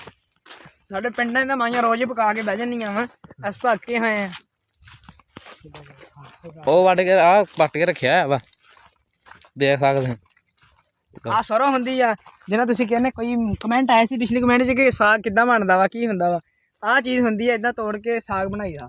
ਆਹ ਤੋੜ ਲਿਆ ਵਾ ਤੇ ਅਮਰੂਦ ਵੀ ਤੋੜੇ ਆ। ਅਮਰੂਦ ਖਾ ਲਏ, ਹੁਣ ਸਾਡੇ ਕੋਲ ਹੈ ਨਹੀਂਗੇ ਅਮਰੂਦ। ਤੁਹਾਨੂੰ ਦਿਖਾਉਂਦੇ ਆ, ਅਮਰੂਦ ਦਾ ਬੂਟਾ ਉੱਥੇ ਲੱਗਾ ਹੋਇਆ ਵਾ, ਉਹ ਤੁਹਾਨੂੰ ਦਿਖਾਉਂਦੇ ਆ। ਹਾਂਜੀ ਹੈਗੇ ਆ, ਹੈਗੇ ਆ ਤਾਂ ਕੱਢੋ ਫੇ। ਹਾਂਜੀ ਦਿਖਾਓ, ਕੱਢੋ ਕੱਢੋ, ਇੱਥੇ ਹੋਣੇ ਵਿੱਚ। दिखाओ दिखाओ, बिस्मिल्लाह बिस्मिल्लाह। ये देखें ये देखें ये देखें, ये अमरूद है, ये मैं एक लगा खान। ये देखिए खाता हुआ देखें। ये ना बहुत मीठे अमरूद है, अच्छे अमरूद हैं। बाकी किन्नू भी हैं, किन्नू भी आपको दिखाते हैं, सब्र करें थोड़ा सा। बाकी ना सब्सक्राइब कर देना आपने, ठीक है ना, सब्सक्राइब, कमेंट भी करना है, लाइक भी, ठीक है। और नेक्स्ट वीडियो हमारी इंशाल्लाह बहुत अच्छी होगी। हम अपना पिंड भी दिखाएंगे आपको, जाते हैं अपना पिंड भी दिखाएंगे। सपोर्ट जरूर करनी है आपने, ए ना मुड़ के सपोर्ट ना करियो। आज लगे सपोर्ट करूंगा इन्हें एक साग दी पंड फ्री, हम साग फ्री देवांगे असीं 3 किलो साग देंगे फ्री। किन्नू तोड़ के दिखा भाई। मिला एक किन्नू है पर छोटे आ थोड़े जे, ਉਹਦਾ ਕਿੰਨੂ ਮਿੱਠੇ ਹੀ ਆ। ਅੱਗੇ ਮੈਂ ਤੋੜ ਕੇ ਲੈ ਗਿਆ ਆ ਲੈ ਹੈ ਤਾਂ ਮੋਰੀ ਨਿਕਲੀ ਤੈਨੂੰ ਦੂਸਰਾ ਤੋੜ ਦਿੰਨੇ ਆ। ਦਿਖਾਓ ਭਾਈ ਅਮਰੂਦ छोटा तोड़ लो उत्ते की करना आ छोटा अच्छे भी हैं अगले बूटे पे आगे आ जा ऑन देख। ਸਾਡਾ ਪਹਿਲਾ ਵਲੋਗ ਆ, ਸਾਨੂੰ ਇਹਨਾਂ ਵਲੋਗ ਬਣਾਉਣਾ ਨਹੀਂ ਆਉਂਦਾ, ਬਸ ਜਿੱਦਾਂ ਸਾਡੇ ਕੋਲ ਬਣਿਆ ਅਸੀਂ ਉਦਾਂ ਦਾ ਬਣਾ ਲੈਂਦੇ ਆ। ਆ ਦੇ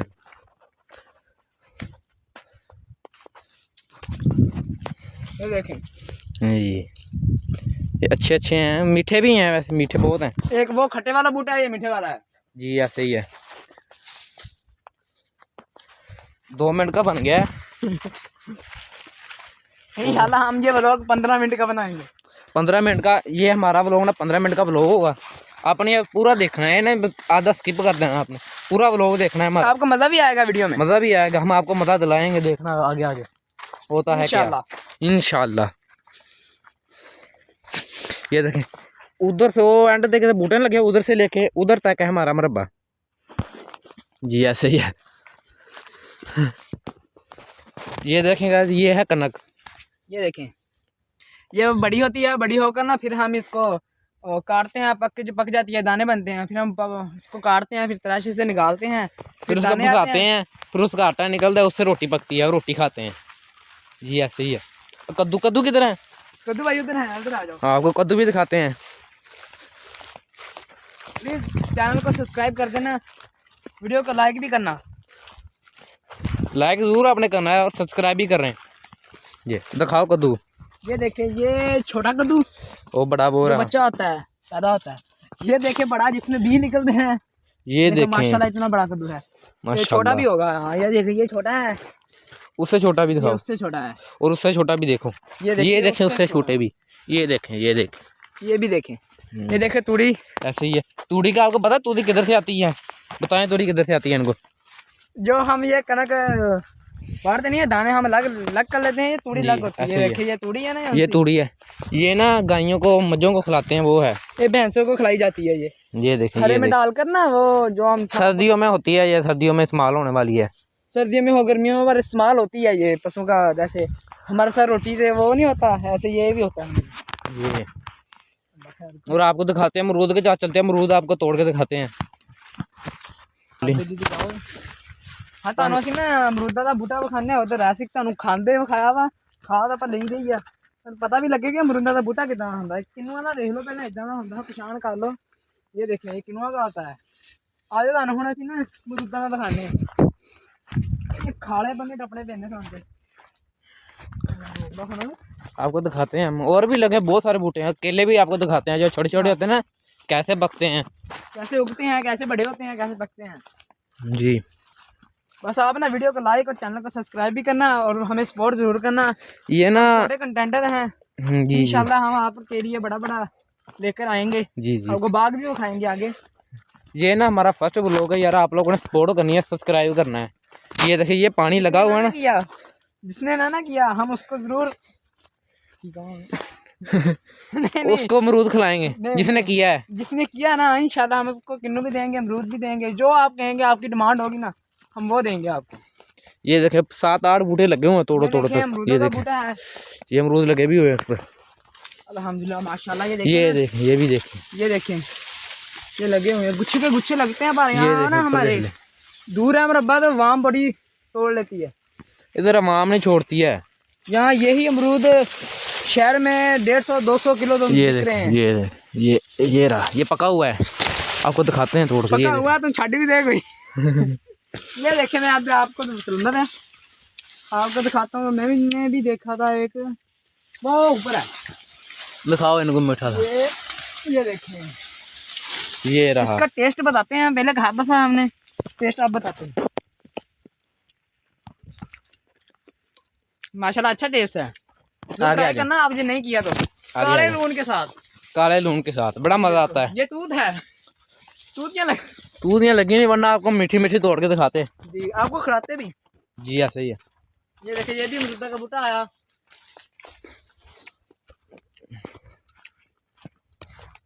चलो चलो आगे चलो।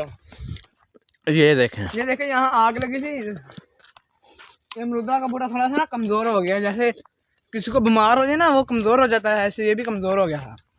ये देखें, ये भी यहाँ केले, इसको ना क्या कुछ कहा था, इसलिए ये भी देखो कमजोर हो गया। ये टानियाँ इसकी ना ये सूख चुकी हैं। यहाँ केला लगते हैं, वो दाग लगे। ये देखें, ये छोटे छोटे लगते हैं, फिर ये बड़े होते हैं, फिर इसकी पैर डाली जाती है, फिर हमको दिए जाते हैं। और फिर बाजारों में भी इधर से जाते हैं बाजारों में। जी बिल्कुल, इतने सारे लगे जाते हैं फैसलाबाद में, लाहौर में, या वहाँ हमारे ना ये जी जी कच्चे के जाते हैं, ऐसे लगे होते हैं, मसाला लगा कर ना हमें इन्हों को देते हैं। हमारे बाग भी है वहाँ, ये तो हमारी थोड़ा सा हमने लगाया था बस। नहीं।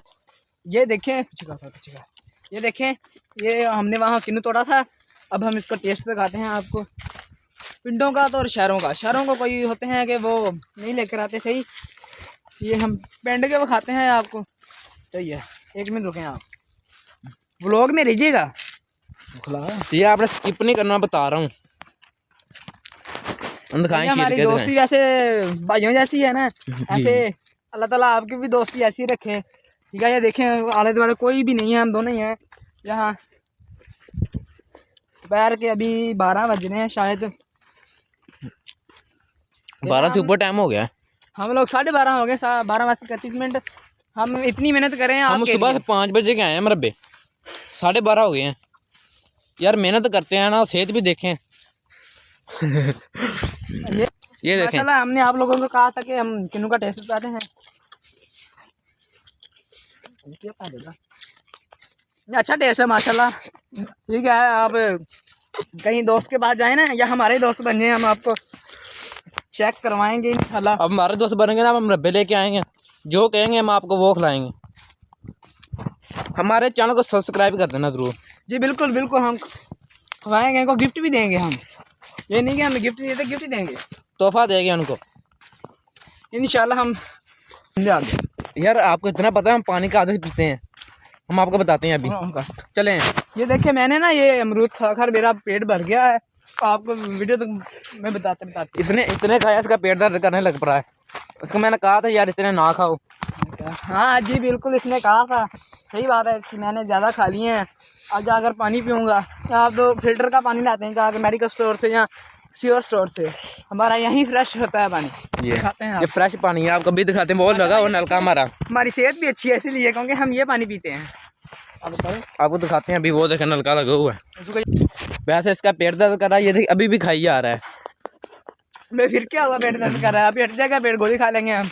गोली नहीं, हम तो गोली खाते नहीं है। पहली बात तो ये है, हम पानी पियेंगे ना करते हैं ना तो हट जाएगा अल्हम्दुलिल्लाह। हम दूध पीते हैं, यहाँ गुटा मारते हैं। ये देखें, हम आ गए नल पे। ये देखें, ये पानी पीने लग पड़े शुरू हो गया है। पानी ठंडा है वैसे, बताओ इनको। फ्रेश पानी निकाल लें, फिर हम पीते हैं पानी। हमारे पानी निग्गा भी आता है, सर्दियों को यहाँ निग्गा पानी आता है, ठीक है, नॉर्मल होता है, जो आप गर्म करके पीते हैं जी। और गर्मियों में हमारे ठंडा पानी आता है, बिल्कुल ठंडा, और ये पानी बहुत अच्छा होता है। ये कि अब हम हाथ धोएंगे, कपड़े हमारे जैसे ही हैं, पर फिर भी हम मेहनत कर रहे हैं आपके लिए। वीडियो को लाइक जरूर करना। हम मेहनत करते हैं, पहला व्लॉग है हमारा यार, हमको सपोर्ट करें, चैनल को सब्सक्राइब कर देना, लाइक शेयर सब कुछ करना। बिल्कुल, आप पानी पीते हैं गिलास के साथ, हम ये देखें जी। ये पकड़ा, मैं पी लूँ पानी। ये देखिए, अब ये भाई पानी पी रहा है, ये देखें। आप लोग तो वहाँ पीते हैं पानी फिल्टर से लाकर, फिर तो बॉयल करते हैं, फिर पीते हैं। अल्हम्दुलिल्लाह हमारे यहाँ ठंड है, इतनी ठंड नहीं है, फिर भी ठंड है, फिर भी ये देखें पानी अच्छा सा गर्म है। हम सुबह सुबह जाकर नहाते भी हैं, क्योंकि अच्छा पानी होता है। इधर ध्यान है जरा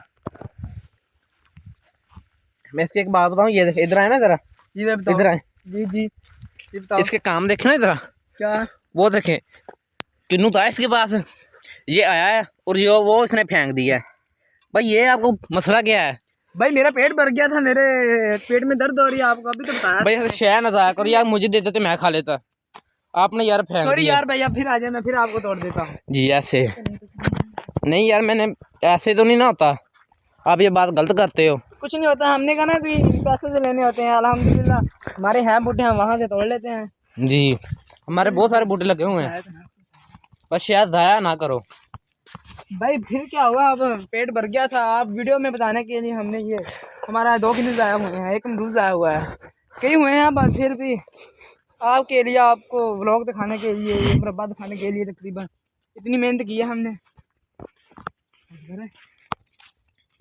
My sister sat me in the hallway, between an ice machine that chattered like teeth and an exit sign that pulsed red every few seconds. Through the glass I could see the ballroom she curated for photographs. All white columns, glossy cutlery, and a lake posing as Europe. My name was printed in bronze ink on a single-place card. The chair squeaked when I tested it, a thin protest swallowed by the throb of the DJ counting down to the first dance. My mother drifted past the doors and pretended not to see me. My father adjusted his cuff and stared at the floor. The planner with the clipboard read my name, frowned in that careful way hospitality staffs are trained to frown, and pointed to the folding chair by the service door. Hallway seating, she said, like it was a feature. I smoothed the seam of my dress and felt the old, familiar urge to make it easy for everyone else. Be agreeable, be silent, be small. That mantra has a price, and I have been paying it for years with interest.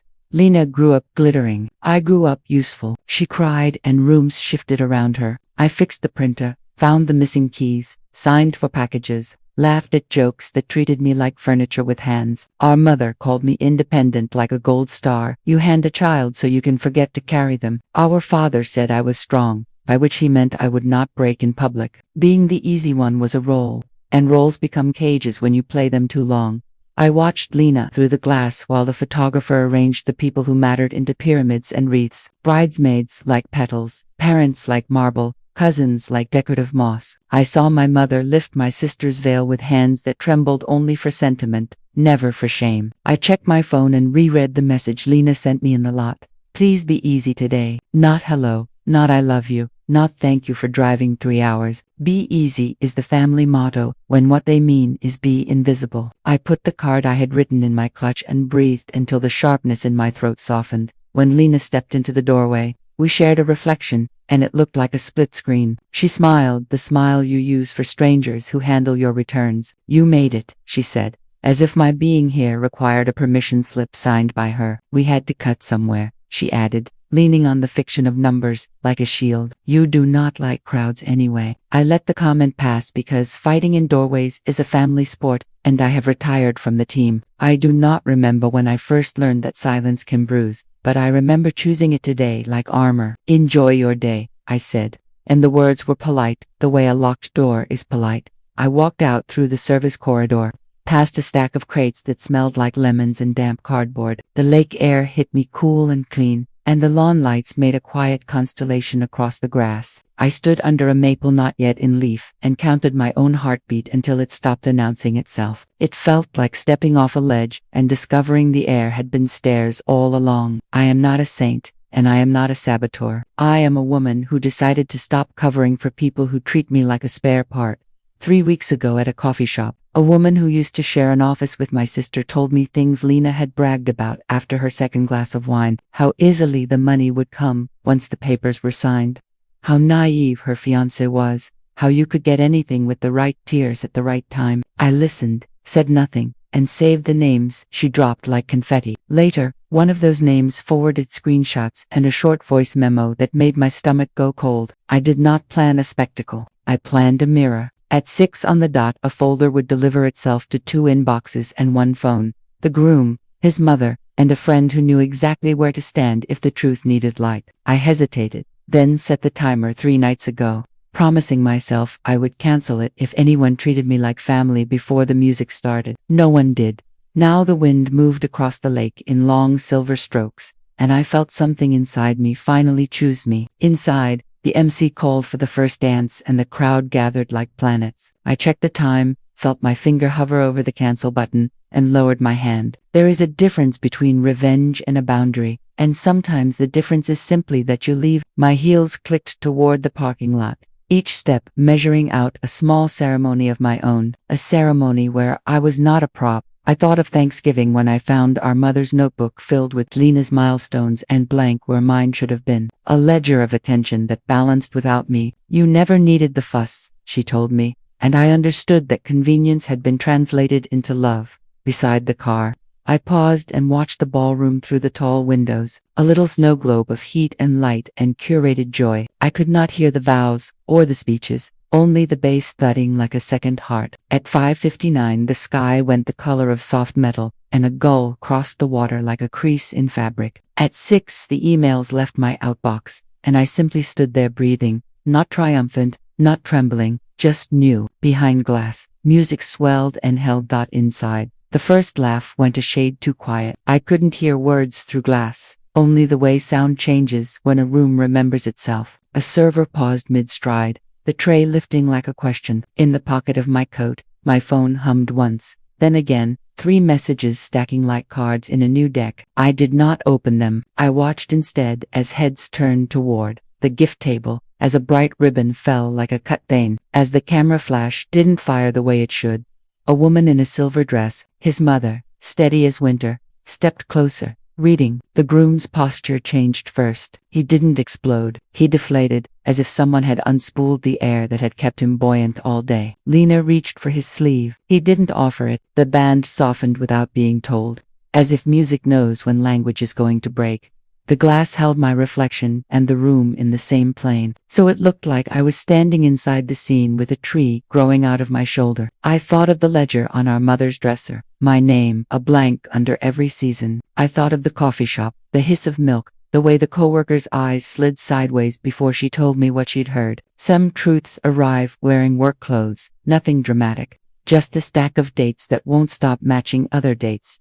My father saw it before my mother did. He has always had a talent for disaster, a muscle built from pretending nothing hurts. He moved toward the couple and then stopped halfway, which is where he has spent most of his life. My mother's face arranged itself into the expression she saves for sudden rain. She patted a napkin against nothing, then looked toward the doors as if a director might call. Cut. Lena tried the line she uses when cornered by facts. That's not me. Someone made this. She forgets how distinctive her voice is when she's bored. The memo had that cadence, and Bottom leaves fingerprints louder than rage. The groom turned the last page, closed the folder gently, and set it down, as if it were a small animal he didn't wish to startle. His mother spoke. The words didn't reach me, but I saw the shape of them. Enough. The scream arrived late, not from Lena, but from a bridesmaid who understood that the picture had been cracked and would never sit right on a mantel again. Phones appeared and then lowered, shame tugging at curiosity. The coordinator hustled, the way people do when order pays their salary. The DJ found the fader and slid the night into a clean silence. Somewhere a child asked a question no one answered. I didn't move. The old me would have, heart sprinting, apology rehearsed even when I had done nothing but absorb. The new me leaned on the cool bark and let my breath stack into something sturdy. Leaving isn't the end of love. Sometimes it's the end of pretending love doesn't require proof. Footsteps on gravel. My father came out first, blinking in the dusk like a man who hasn't looked past a window in years. He saw me and winced at the accuracy of it. I thought he might say my name like a bandage. He didn't. He said, I should have asked where they put you, and in that sentence was an admission and a plea. I nodded. He looked smaller in the lake light. Your mother, he started, then let the sentence drift back inside to find her behind him.